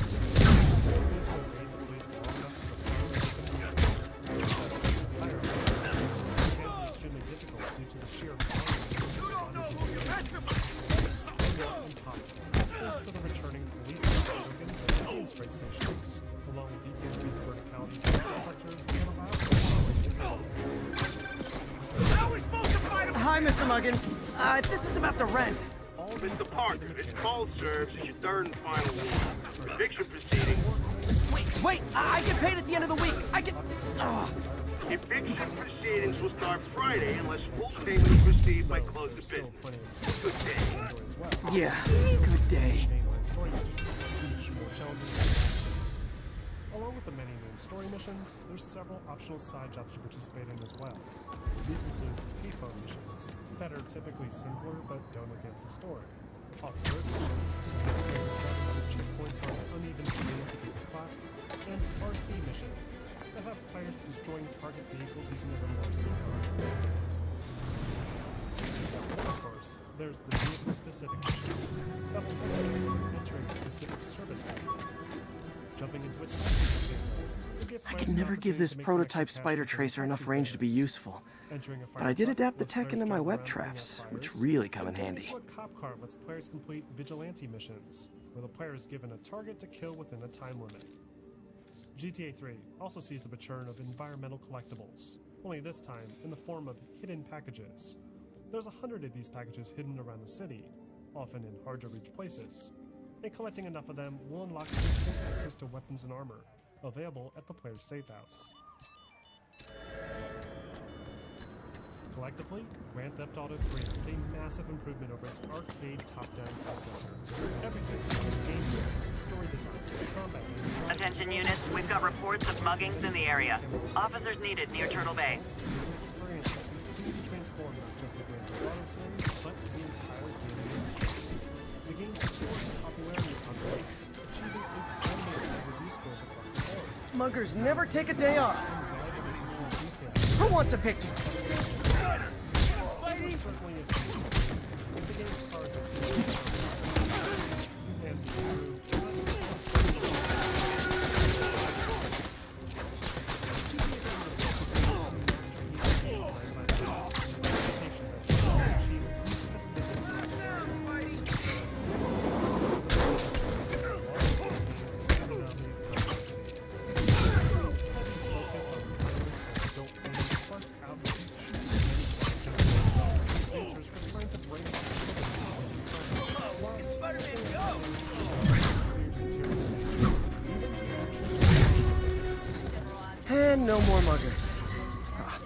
love a happy ending. Some Thank you, even Spider. blatantly misrepresent You're the only one we can content, rely on. making up features that have never been featured in any GTA game. I'm gonna tell everybody. Thank you. You're a mensch, Spider-Man. This is, of course, Still got time for you. I knew that Jameson was a liar. You're the best. any objective throughout the game that requires players to indiscriminately kill any innocent Thank you. My husband, thank Mensch, you. And Spider-Man. my kids, thank you. That was amazing. targeting unarmed pedestrians, preventing them Regards from the to Kingpin. either let things cool down or kill If I was you, pedestrians. I'd run. Even so, the controversy He's getting weaker. with representatives from both sides regulation Enough talk.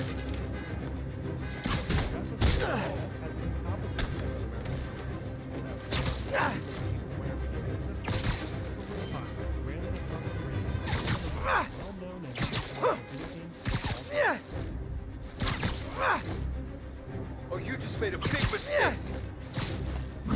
Immediately T3's initial DMA designs and core development teams began to work on an expansion pack for the game that would include new vehicles to drive, weapons to shoot.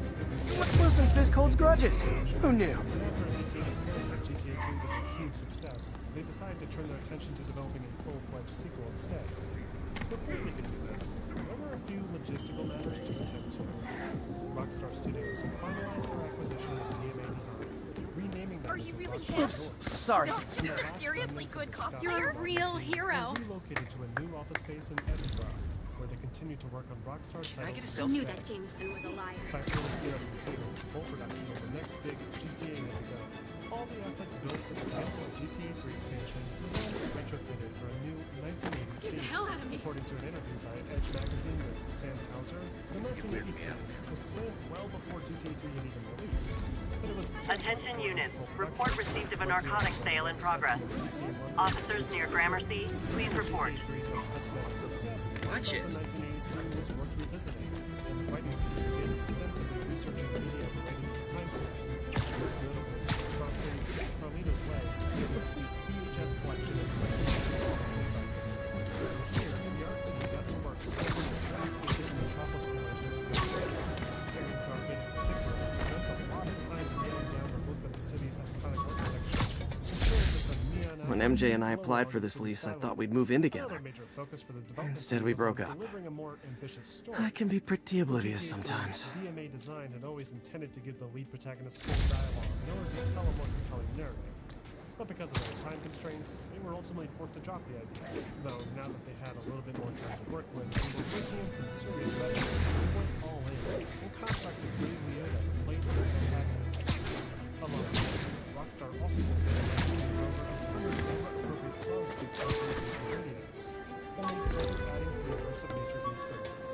Then, after only 9 months of development, Rockstar North released the Rhino almost killed me until I broke this chip off his horn and figured out what his costume's made of. GTA Vice City tells Still the wasn't story easy to of beat a him. popular setting. My The game back takes still place aches in just a thinking about fictionalized it. version of Miami, Florida, to aid in the expansion of the mob's influence during the coke-fueled 1980s. But after a major drug deal is ambushed, Ronnie is ordered to track down those responsible or risk deadly retribution from his boss, Sonny Farrell. You better not be screwing me, Tommy, because you know I'm not a man to be screwed with. Like with GTA 3, Vice City's story pacing is maintained by the ability of its missions, with players needing to complete basic tasks or weapon books before moving up to take down and complete the drug lords and corrupt politicians. However, unlike GTA 3, Vice City's pacing hits a brick wall in its third act, where the game's finale is only made available after successfully purchasing their business operations around the city and completing their associated side missions. It's a design choice that today, forcing players to complete missions and side activities to artificially lengthen the experience. Remember, this was released after 2002. And now for listener emails. May from Queens writes, "You're so full of anger and I wish you'd get help managing it. It's terrible for your health." Now I know she speaks from a place of concern, but this is a common misconception that I have to correct. I'm not full of anger. I'm full of love. I call out injustice, corruption, and crimes against humanity because I adore this city, and I want it to be better. What you hear in my voice, nothing but love.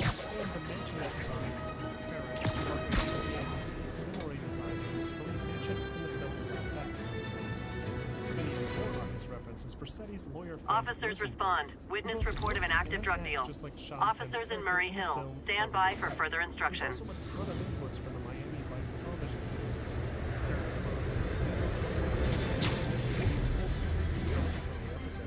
In fact, Tommy's friend was even Drug deals and criminals. They go together like cookies and milk. Gotta be honest, not a fan of Big Pharma. Especially back alley Big Pharma.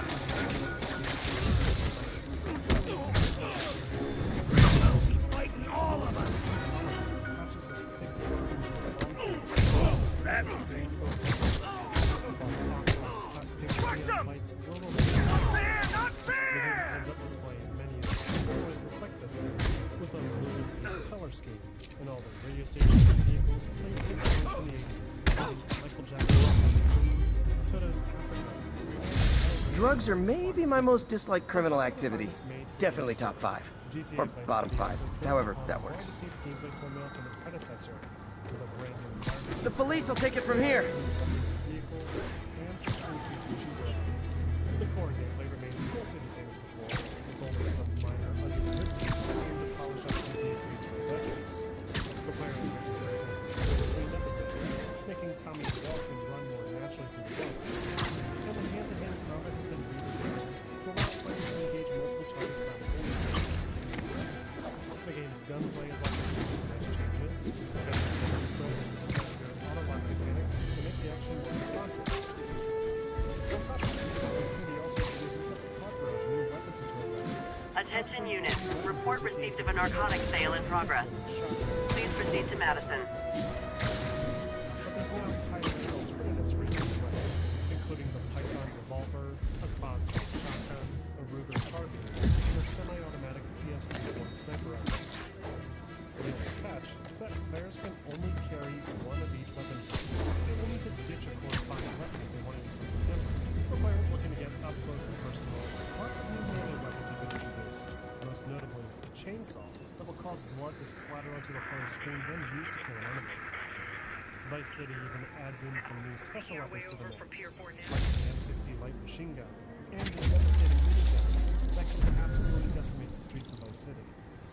But the police are ready for this, as they've been upgraded to be more aggressive towards the player, and can now deploy things like spike strips that will pop the player's tires and cause them to lose control of their vehicle. Speaking of which, Vice City nearly doubles the number of vehicles over GTA 3, with dozens of new era-appropriate cars, trucks, and boats to race around, including the return of motorcycles that have been absent from the series. Wouldn't be New York without a seedy drug deal. Oh no! This makes the papers! Let's go kill it! Get the spiders! Hey guys, you got prescriptions for this stuff? Whoa! Hey, come on now! You're dead! Nothing in my kicking the little bus. What are we supposed to do against that? I'm gonna put you in the crowd! Huh. Fisk did keep these wannabe pushers in check. Wait, what's that feeling? Do I miss him? No. Probably better if I'm not here when the cops arrive. What's more, Vice City also houses lots of new store customers, restaurants, bars, clubs, shopping malls, pharmacies, and clothing stores, many of which can be robbed and done. Old storefronts like paint spray and ammunition also return, though the latter is more properly realized, requiring players to speak to the camera and purchase items off the walls, and keeping true to the All units 1030. Armed robbery in progress. Report came in from Clinton. Over. And several business ventures that come with their own specific missions to complete and the option to collect a reoccurring monetary kickback. Hey, we don't need you here right now, right? Vice City's game design is a marked vision for its predecessor. It takes everything that worked about GTA 3, like its open-world structure and its third-person perspective, and builds upon it, with a more realized game world to explore and more things to do within it. Vice City is a huge success. The reception to the game was massively positive. Media outlets praised Vice City for delivering a better sense of story and atmosphere, also praising the game for its improvements to gameplay. One of the most common compliments given to the game was its cool 1980s setting When the vulture cracked my eye lens, it almost blinded me. That was a wake-up call. Had to upgrade to a stronger material. Some reviewers did cite various technical issues that hindered the action, including broken loading screens and aged camera and camera systems. We reserve the right to refuse service and knock out any criminal. Says so right on the sign. Again, being used as a scapegoat for violence in society. By violence, it dominated the reviews, villainizing the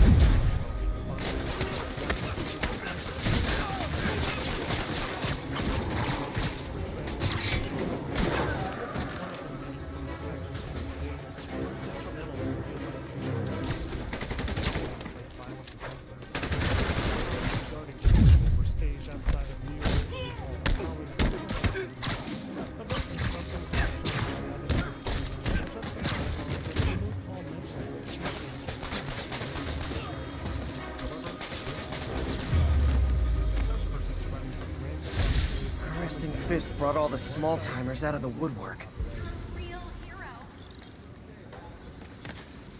Did I hurt you guys? In the summer of 2003, 18-year-old Devin Moore was placed under arrest in the state of Alabama for attempting Grand Theft Auto. He was only 18 years old, a recent high school Good graduate news! The police are coming to protect you! violence or aggressive behavior. While being escorted to the police station, Moore stole a handgun from officers, killed 3 people, then attempted to flee in a stolen squad car, only to be detained again shortly after. According to the Associated Press, his first response when he was recaptured was, "Life is a video game. Everybody's gonna die sometime." The story sent shockwaves through the media, reigniting fierce debates on how violence is placed in video games. Because The Moore jammer was I whipped up identified to as being jam a Vulture's gamer. wings. His legal Too defense bad he even improved them tried to after make that. the case that games like Grand Theft Auto were to blame for his reprehensible actions. But the judge handling the case dismissed the connection, denying the defense from introducing the games as evidence, and the follow-up civil suit presented on behalf of the victims were similarly thrown out, striking a major blow to anti-violent video game activists. In the following years, Take-Two's legal teams would continue to fend off multiple lawsuits targeting their properties, mainly pertaining to Grand Theft Auto and its violent content. Though, as it turns out, it wouldn't be the violence that would get the company into hot water. Meanwhile, back in Edinburgh, the developers at Rockstar North entered into production on a brand new property, hoping to capitalize on their growing reputation among their audience. This project, later given the name Manhunt, was built using mostly the same technology as GTA. Though, when looking at it, it's understandably difficult to tell. The game is basically the opposite of Grand Theft Auto, with much smaller, restricted spaces, and a far more serious tone, making its extremely violent premise all the more shocking. As expected, it generated some major backlash from anti-violent gaming activists. Though this time, even some members at Rockstar Games felt they might have gone too far, admitting that, at least in GTA, you weren't being forced to perform horrible atrocities. But when reviews started to pour in, praising the game for its excellent stealth action and unique premise, it became clear that Rockstar wasn't just chasing after a shock factor, rather, expanding the medium to appeal to the more mature demographic. Though, of course, Manhunt wasn't the only project being All units on alert. Report of a kidnapping. Please proceed to Hell's Back. Over. So as work was wrapping up on the PC version of Vice City, writers Dan Houser and James Worrell started to draft plans for the third installment. When deciding on this setting, they agreed early on that the final game in the 3D trilogy would be set in San Andreas, being as it was the only location for the original game they took a set to 3D trilogy. And in keeping with the new custom set in Vice City, they opted to build their story with a distinctive quick story. This time, the inner city sunlight. What's up? A thing of beauty. Predominantly black-casted characters was a bold direction for a team of Scottish developers to take, especially a story that was set to 1072. Reports of armed suspects mugging civilians. Please proceed to... With this vial of the lizard's blood, I was able to mix up a cure and turn him back into Dr. Connors. Too bad it didn't last. Assisted in writing and provided consultation throughout the course of development. Additionally, the entire development team were flown to California to conduct field research in areas they plan to represent, including some of the more dangerous streets in Los Angeles, and then cross-checked architectural designs and landmarks with their New York offices to avoid any time-based errors.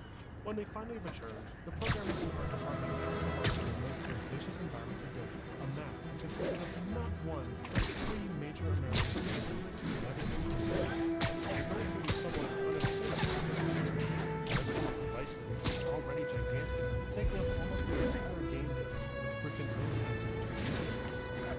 So the programming team came up with an elegant solution.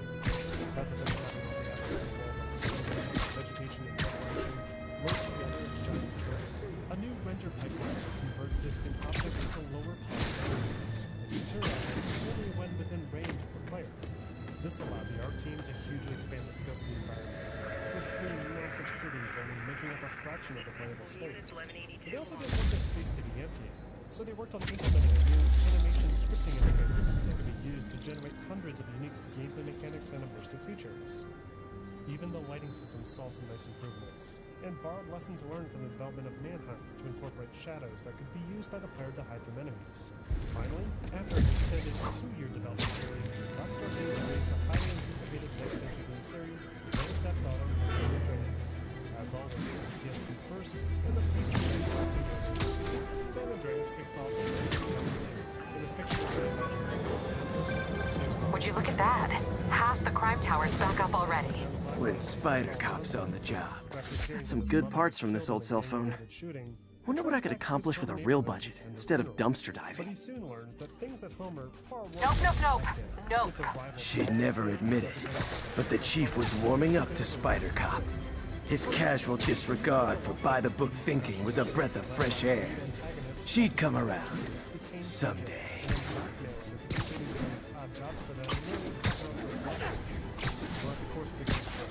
CJ works alongside his Grove Street friends and family to help regain respect in the hood, shutting down crack dealers, executing drive-bys and laws, and even helping a wannabe rapper jumpstart his career.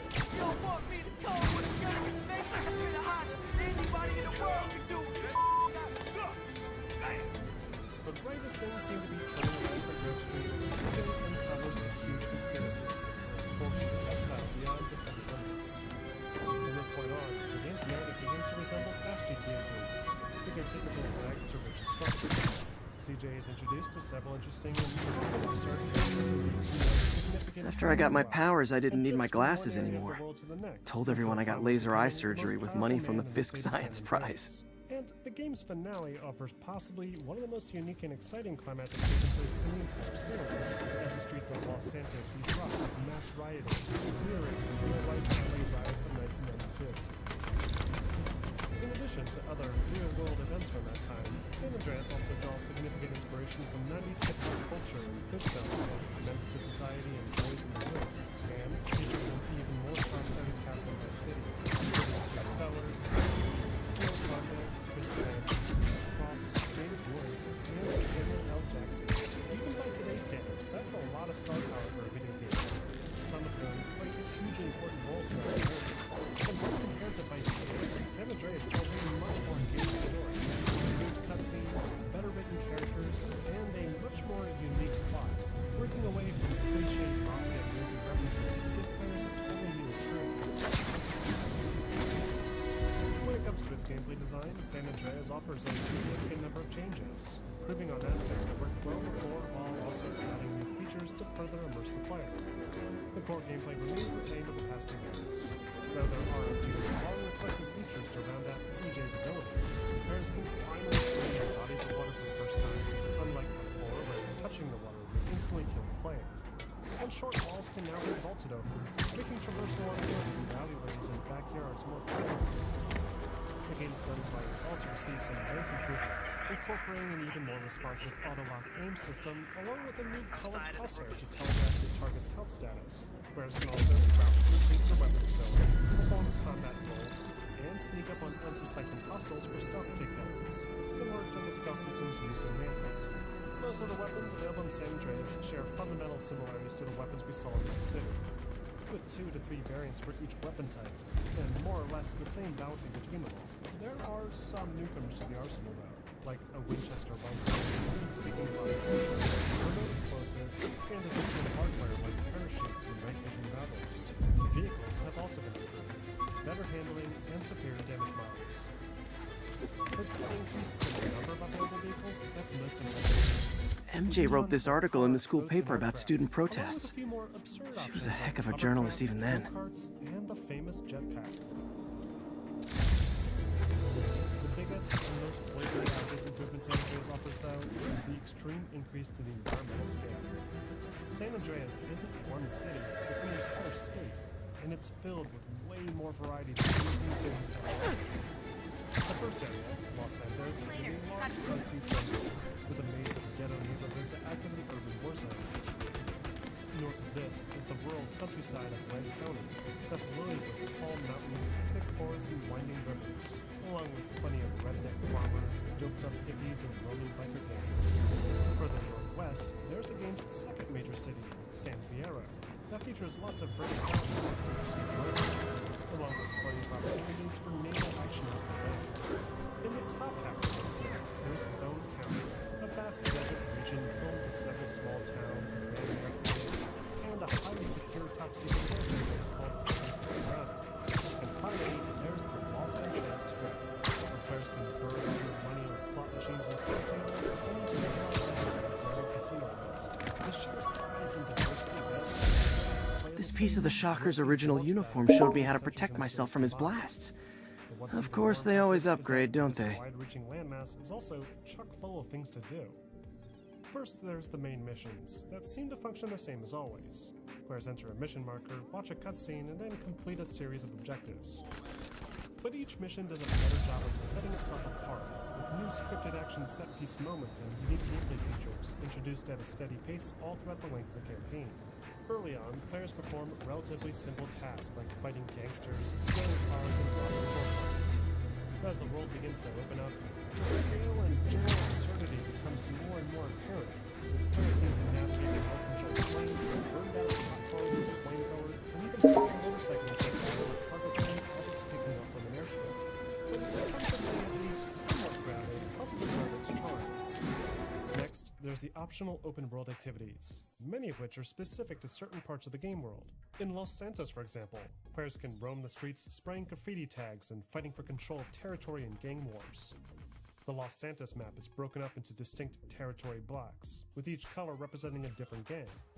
And venturing into a rival territory can sometimes be deadly, especially when wearing the wrong colors. The player's goal is to try and conquer as many of these areas as possible for the Green Grove Street family. This is accomplished by traveling into enemy turf and killing waves of enemy gangsters, and then defending any conquered territory from retaliatory strikes. To sell the fantasy further, players can recruit gang members using their earned influence throughout the campaign, and can even perform group drive-bys just like the ones in the 90s hood films that the game tries to emulate. Another big addition to San Andreas is its new role-playing mechanics. Players can now fully customize the look and appearance of the game's protagonist, with businesses like barbershops, tattoo parlors, and several different clothing shops, each with an explorable interior and distinctive clothing styles. Players can also visit restaurants and choose from different food items on the menu to restore their health, but need to carefully balance this with regular exercise at the gym to maintain their stamina and strength, or risk CJ getting too fat or too thin. Players also need to maintain their driving and shooting stats by visiting schools and ranges to brush up on their skills, and can learn new techniques like fighting styles depending on their skill level. San Andreas also introduces a new girlfriend dating system, allowing players to befriend specific female characters and bring them out on dates, who will react to the player's driving speed and choice of restaurant, with a fun meter determining whether or not they want to be romantically involved with CJ after being dropped off back home. Other new open-world activities include mini-games like basketball, pool, and gambling, new business-based missions, home invasions, lots of new race types, lowrider challenges, demolition derbies, photography, dancing, BMXing. Simply put, there's a ridiculous amount of stuff in this game, way more than anything the series has provided before, making it the ultimate open-world sandbox experience. And as you can probably already guess, the response to it was overwhelmingly positive. San Andreas received even higher review scores than Vice City did, with critics applauding Rockstar for the remarkable attention to detail while creating a single tool medium. Critics everywhere praised the game's hours of entertainment, coupled with a more engaging plot and interesting environment. And some, like GameSpot, claimed that it was the best game in the series.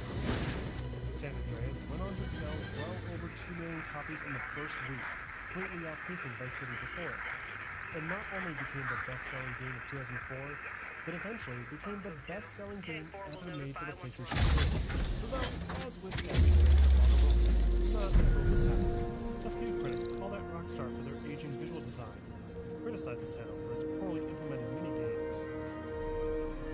Some even knocked the game for its depiction of the LA riots in the finale, faulting it for completely ignoring the racial discrimination that led up to the actual real events. The biggest controversy, and the one that would ultimately begin San Andreas' most enduring legacy in pop culture, I beat this wrestler right after getting my powers. Never had that much money before in my life. Or since, come to think of it. PC version of San Andreas a year after the game released. The mod unlocks an unused minigame that inexplicably made its way into the final code, where players could directly control CJ while having consensual sex with one of his main girlfriends. When news of this season gameplay feature broke in 2005, all hell was up in this. Immediately, US politicians on both sides of the aisle condemned Rockstar and the ESRB rating system for failing to notify users of the adult-themed content. Senator ERiQTENDO in particular pushed for legislation to be passed to further restrict access to adult themes in gaming, threatening to greatly limit its distribution of content. We are determined to stop a situation in which video games, pornographic and violent content are being peddled to our children. Rockstar argued against the allegations, claiming that by modifying their game code, the client had violated the terms of agreement. But upon further investigation, the ESRB confirmed that the code was indeed still included in early copies of the game, and as a result, Rockstar issued a patch and re-released the game with the content removed, though a minuscule number of consumers actually took them up on their recall offer. And this was only the start. Rockstar also faced a wave of class action lawsuits, resulting in losses of tens of millions of dollars. The hot coffee controversy marked the first major loss for Rockstar. To this day, it's still unclear how the minigame made its way into the code. But whatever the reason, the hot coffee mod proved that the Grand Theft Auto series wasn't invincible, and Rockstar North would be sure to thank the senator for concern about America's youth with a fitting tribute in the future. In the years following San Andreas' incredible success, Rockstar North saw the stop signs. GTA's idea. Next generation consoles were on the horizon, and the promise to bring more than just GTA exploration. Rockstar saw fit to expand their series to the largest basement console ever. Two continued their ambitious expansion, picking up studios and transforming them into new proprietary 2K offices, along with additional studios under Rockstar Games. Do something? There's a British portable game developer called Remake, who were responsible for a Game Boy Advance version of Revengeance's first Max Payne title in 2003. Okay, Miss Spider-Man's Menace, what do you say now? Yeah, I give him credit. Sorry, can you repeat that louder? Alright, I still have a problem with him going outside the law, but... Yeah, but you can't argue with the results. No, you can't. But after seeing the potential in Sony's recently unveiled PlayStation Portable, they reassigned the leads team to start working on a PSP title instead, and handed off the Game Boy project to a third-party developer named Digital Eclipse, resulting in 2004's Grand Theft Auto Advance. GTA Advance takes place in the year 2000, 1 year prior to the events of GTA 3. Players assume the role of Mike, a typical low-life thug, who, along with his buddy Vinny, is looking to earn enough cash before leaving the country for good. Spider-Man, over here! As they're about to leave, Vinny's Lights car back, explodes, move left. along with all the money they had collected, and Mike vows to find those responsible and avenge his fallen friend. Throughout his vengeful journey, Mike meets up with plenty of other low-life players in the city, including a few of the turning faces from GTA 3, and proceeds to complete various jobs for them to get closer to the ultimate truth. Unlike its 3D counterparts, GTA Advance doesn't feature any voice acting or motion capture cinematics, resorting to still image cutscenes and text bubbles instead. Though the mission structure established with GTA 3 does remain intact, meaning players can find features on the minimap of specific characters that they meet and steadily grow their influence around town. And all this is accomplished through the lens of a charming top-down perspective, along with a few other caveats to being experiences with respect.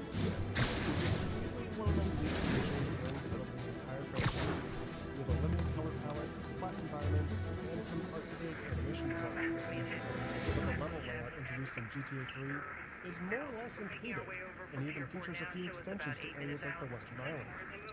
Grand Theft Auto Advance even manages to squeeze in the optional layer-specific police jobs of taxi drivers, giving it a leg up over the classic top-down GTA games.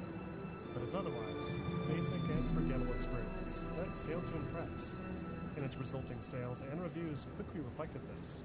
with many knocking the game for its poor visuals, boring soundtrack, and outdated controls. But unfortunately for the Grand Theft Auto series, GTA Advance wouldn't be its last foray into the world of mobile gaming. As digital Eclipse took the first poorly received GTA in years, work proceeded at the lead studio on another original experience. This article blaming Spider-Man for electro-killing cops was the last straw. I had to quit taking pictures that helped Jameson print lies about me. So they reached out to Rockstar North, who let them borrow hundreds of assets and code that they then retrofitted to work within the confines of the PSP's capabilities. What's more, they even had Rockstar veterans like producer Leslie Benzies, lead artist Aaron Garbett, and writers Dan Houser and James Ward, all reprise their respective development teams, making sure to deliver the signature Rockstar level polish fans have come to expect. Then, after a little over a year of full development, Rockstar released May's party is gonna start soon. Stories, exclusively for the PlayStation Portal. Are we in danger? Liberty City Stories, as the title suggests, plays players Sorry! Starts from the Kingpin! Liberty City. This'll shut your mouth. Events of Grand Theft Auto 3. Instead of tearing down the streets as class, players assume the role of returning These guys are like cockroaches. Can't get rid of them. GTA 3 may recognize as the mission giver with the less than grateful mother living upstairs. Tony? Well, yeah, real big. One close to every time you roll away.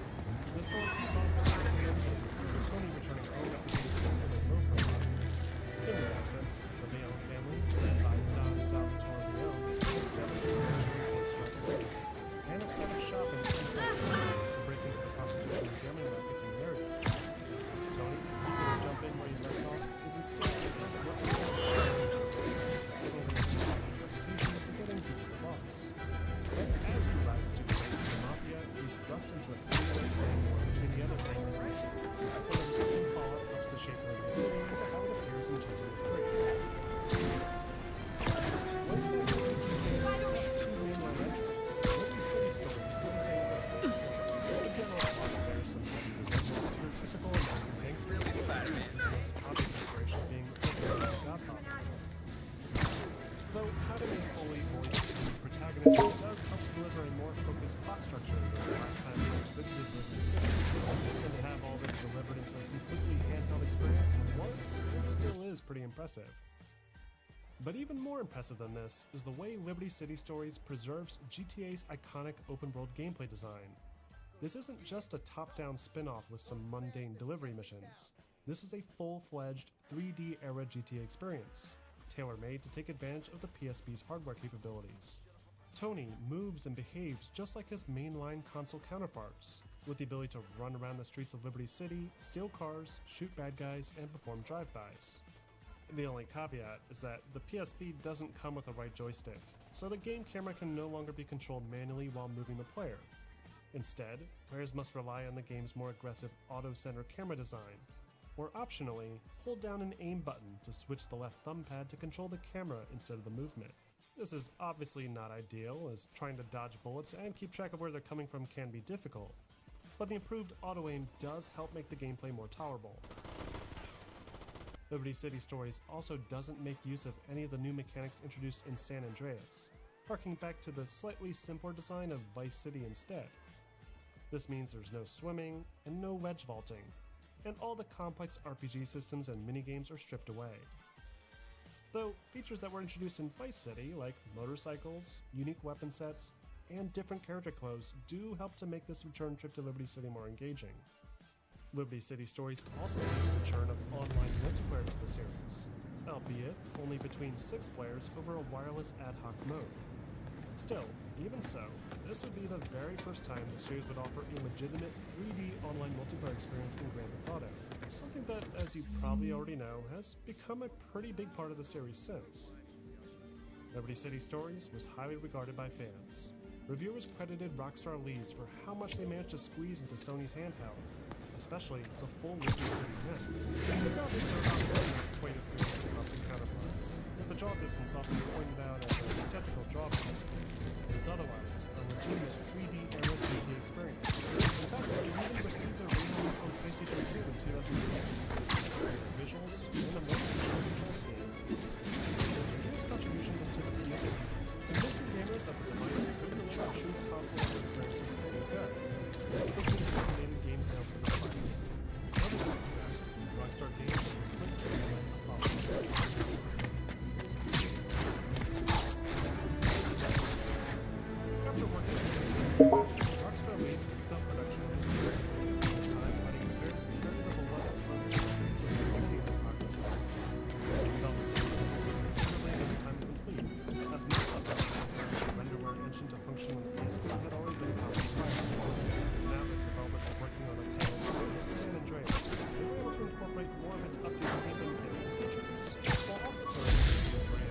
thesis paper on neurotechnology. And within This got only me the a job year with of Dr. development, Octavius. Rockstar Leads released their second entry to the GTA series, Grand Theft Auto Vice City Stories. First exclusive for the PSP, and then again on the PS2 a year later. Like with the last game, Vice City Stories is a prequel to its 2003 counterpart that helps to piece together events prior to Tommy Vercetti's rise to power. Players this time assume the role of Vice Days, an honest military man just like Show us your face already, you friggin' vigilante! but after being reassigned to working on a military base for the corrupt Sergeant Martinez, he's caught up in some questionable activities and is later caught and dishonorably discharged. Now, out of options, Vance turns to a life of rare trafficking guns, drugs, involving himself in a massive turf war between Cubans, Israelis, and betrayal. Here's what Rick's brother, Vance comes to town, but things start to really get I got a picture. That fifth construction site?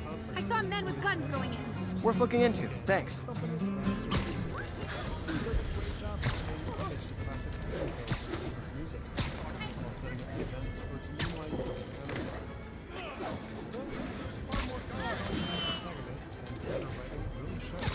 Setting it far apart from its previous predecessor. This release also features some improvements to the gameplay mechanics. For the most part, Vice City Stories is a lot like Normal City Stories, with the same camera target to make up for the same thumb pad, and the keypad helping to make up for the joysticks on the controls. However, many features introduced to the San Andreas are swimming, farming, and bicycles. Vice City Stories also introduces a few new features to the formula. Those to capture and maintain criminal records. Don't mind, right? There are several small fenced-off sheds, usually with a single vehicle parked outside. If the player blows up this vehicle, they initiate a I saw some hostile takeover, scary-looking dudes where hanging they around the defend Fisk against construction waves of site. angry gangsters Thanks, and I'll check it out. assets. Wow. Upon successfully Can't defeating believe these I'm enemies, feet away from players the assume guy. control of that business and complete asset missions to help increase their revenue. It's sort of a hybrid of Vice City's property ownership systems and the gang wars introduced in San Andreas. And the short, simple objectives attached to them make the criminal backing missions the perfect fit for a portable game. Other new features include a new personal-based side mission that lets players serve as a lifeguard, and to repurchase confiscated weapons after being along with several technical enhancements over Liberty City Stories. Vice City Stories is even more successful than its predecessor, earning higher average review scores and generating significantly more sales. Therefore, Rockstar Leads have pushed the boundaries of portable gaming even further, delivering a nearly flawless point for 3D Grand Theft Auto experience, up to par with Captain, I've got eyes on a Fisk construction site and their equipment's covered in dust. Just there for show? That's my bet. I'm gonna take a closer look.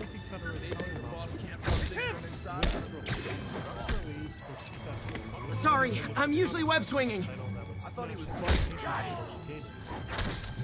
instead of completing the trifecta with the San Andreas stories, they turn their attention to other Rockstar titles. You're gonna have a bad day! Rockstar Toronto's The Warriors. Stay away from his work! Shouldn't have messed with Kingpin. Get out of the way!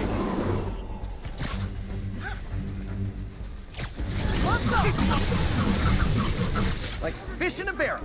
Slow your brains down. Grand Theft Auto's evolution. For the past 6 years, You kidding me?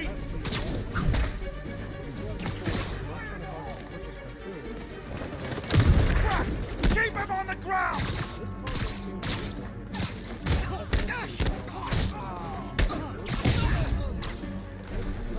Shoot him down already!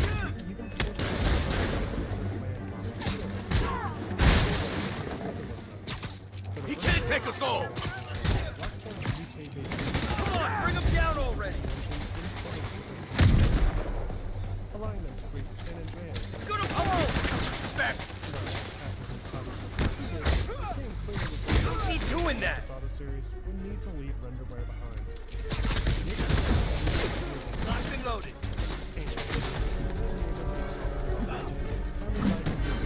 Hope you got insurance.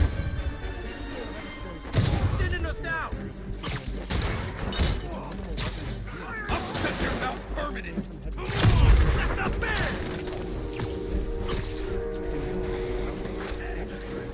Partnership with Rockstar Games, and created racing games like Midnight Club and Smuggler's Run. using their own proprietary technology called and following the success of those two titles, Take-Two Interactive... I'm in an ass-kicking mood! Come on, get back down here! Good God, now! Red Dead Revolver. You want some? Hold still! You asked! That's not fair! I should have recorded this!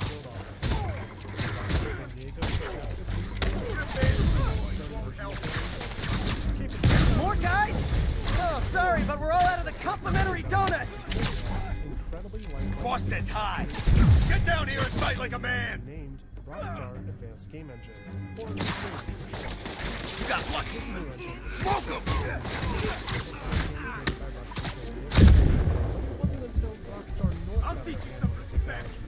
Potential for the creator becoming realized. Now it's suitable work. He can't take us all! He's swinging! Don't lose! He's beating us! Was to focus only on the series' most fundamental aspects, and then build around them with an no! Get away! Oh? This was a new era. Guys, slow down! The Black Friday special's not till Thanksgiving! Would be more authentic. Why won't you die? Rockstar sent out a team to New York. Here comes the pain! Spider-Man, that site's taken delivery of... With additional support from the head Rockstar game headquarters. Upon their return, the artists broke up into individual teams, each focusing on their own distinct area of the map, ensuring that everything from the buildings to the way people looked and behaved was unique enough to give the city a true-to-life feel. Adding to the authenticity was the extremely level of detail brought to them by the more powerful engine and development. Artists with architectural backgrounds helped us sculpt the facades of every building. Pretty soon Osborn's gonna wish he Designers remembered made his use of a friend. special image metrics technology that allowed them to more properly telegraph characters' body language. Another major focus tackled early on was on redesigning the series' poorly aged combat systems. The 3D era combat, while serviceable, James just wouldn't says cut it for Spider-Man the experience skims off of the no guys he game. bosses. So the team began to incorporate I a gotta more give it to responsive him. auto-targeting That's a pretty system, sweet along record. with a new snap-to-cover mechanic that had become increasingly more popular after the release of Epic's Gears of War. Meanwhile, the writers had their own set of... I know, I'm a jerk! For the longest time, the story in Grand Theft Auto games had always felt like an afterthought, with some brief animated sequences before and after missions, with no real emotional Boss is ties. counting on us to keep. So, with the jump to next gen, lead writer Dan Houser sought to fix this problem and deliver something more meaningful and thought-provoking. Games had come a long way in the 2000s, with titles like Mafia and Metal Gear Solid proving the value of character development and mature themes. However, Dan never considered those games to be a competition with the likes of Grand Theft Auto, and instead looked to film as a benchmark. And now that the technology had caught up, he felt he could finally tell the style story he always wanted to, without resorting to cheap gags or Out of loose jail. clarity. Boss, Rockstar still the also man. abandoned their dependency on major Hollywood talent to deliver dialogue, feeling that having known celebrities would detract from the realism of the experience. And so they hired several unknown actors that better suited each respective role. Finally, after 3 years of full development, the next generation of Grand Theft Auto had arrived, and Rockstar released Grand Theft Auto 4 for both the PlayStation 3 and Xbox 360 in the spring of 2008, with a follow-up PC release later that same year. GTA 4 follows the story of Nico Bellic, a vengeful Eastern European ex-soldier who arrives in Liberty City on board an old cargo ship called the Platypus. Upon disembarking, he's greeted by his eccentric cousin, Roman Bellic, who had bragged to Nico for years about his incredible success in America. However, as Nico soon learns, Roman may have exaggerated a bit about his accomplishments, and is actually just a failed cab business owner living in a dirty studio apartment in one of the poorest areas of the city. You asked for it! Never touch... I don't like the smell of this. We need some backup. There you are! You shouldn't have messed with the Kingpin! Hit him in the air! Boss wants your head! Spider-Man, don't respect that baby!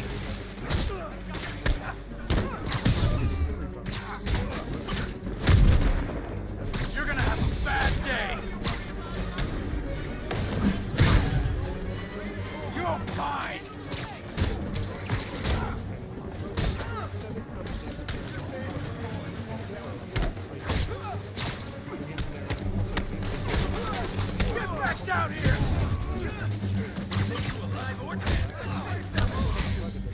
get him for you.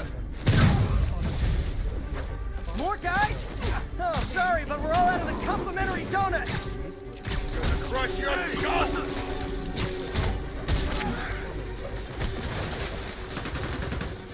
I'll teach you something. Got one.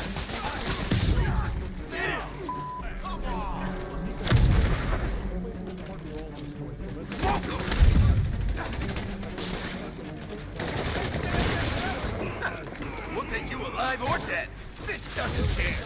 I can't reach him.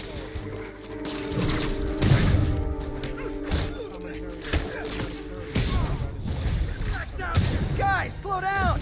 Black Friday special's not till Thanksgiving! Stay away from me!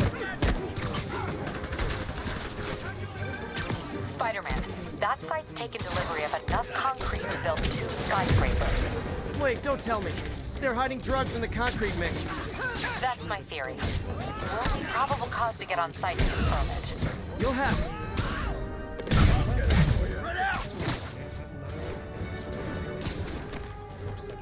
Wait, let him get airborne! We'll take you alive or dead.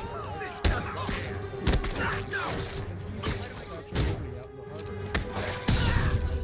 Whoop his ass! Bring it, ballerina! Get down here! And more. No shoving. I'll give you all personal attention. Spread out! Throwing trash out of their car windows, and even pulling out Finally,